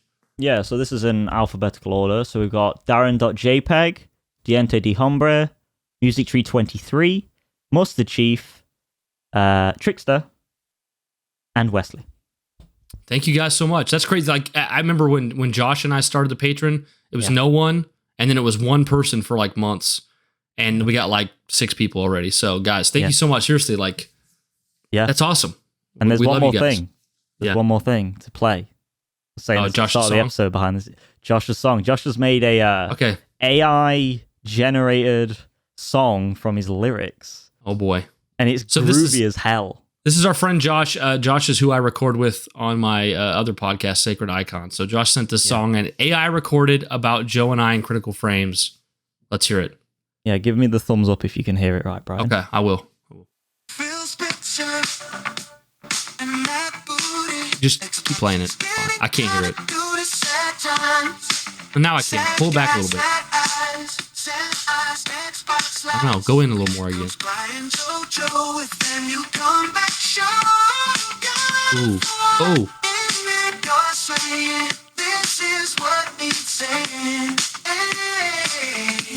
Going too hard.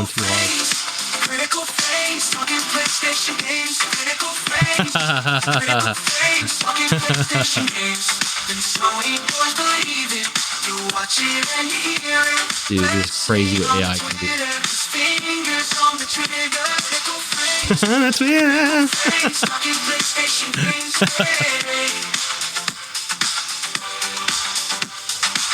I love it, dude. Hopefully that came through in the audio. But how good is that? I mean, not to get on the tangent here because we're at the end, but AI is crazy, dude. Dude, no, I've heard plenty of others he's made. And dude, he made one before, which was Sacred Games Daily or something, right? Yeah. And it was like, it was so good. Yeah, but yeah. I've listened to that like fucking 10 times. That's crazy good. Like, I'm gonna have a ringtone. Yeah, that's great. I love it, dude. Thank you, Josh. Appreciate you, man. Yeah, love you, dude. Yeah, but we got a great group of people already listening on the Patreon, coming in and saying, joining our Discord and just having a great time, guys. So please come join. I didn't mention that either. Come join the Discord. Like, we'd love to have you. The links on our link tree on Twitter. It's Critical Frames on Discord. We'd love to have you there. Everyone's welcome. But guys, it's been a long, great episode. It was awesome covering the state of play. We had a lot of good stuff to talk about. We really pushed it to the limit tonight. We're both up very late. I mean, Joe much more than me, but we'll have this up. I gotta be honest, Brian. Like, you look tired, dude. You had a long day. Dude, I'm exhausted. I mean, you look great, but like, you look tired. But I kind of look blazed. I feel like but I'm not. I'm just exhausted. So I'm gonna get 4 hours of sleep before work. I don't know what Joe's gonna get. 4 or 5. Yeah, about 4. Like if I stay up till it'll probably be like 3:30 by the time I get to sleep. So that's 4 hours of sleep. Yeah. So we're in the same camp, even though we're hours apart. But we did this for you guys, and hopefully you really enjoy it. Thank you so much for being here, and we love you guys. And we'll see you next week. Thank you so much. Peace guys.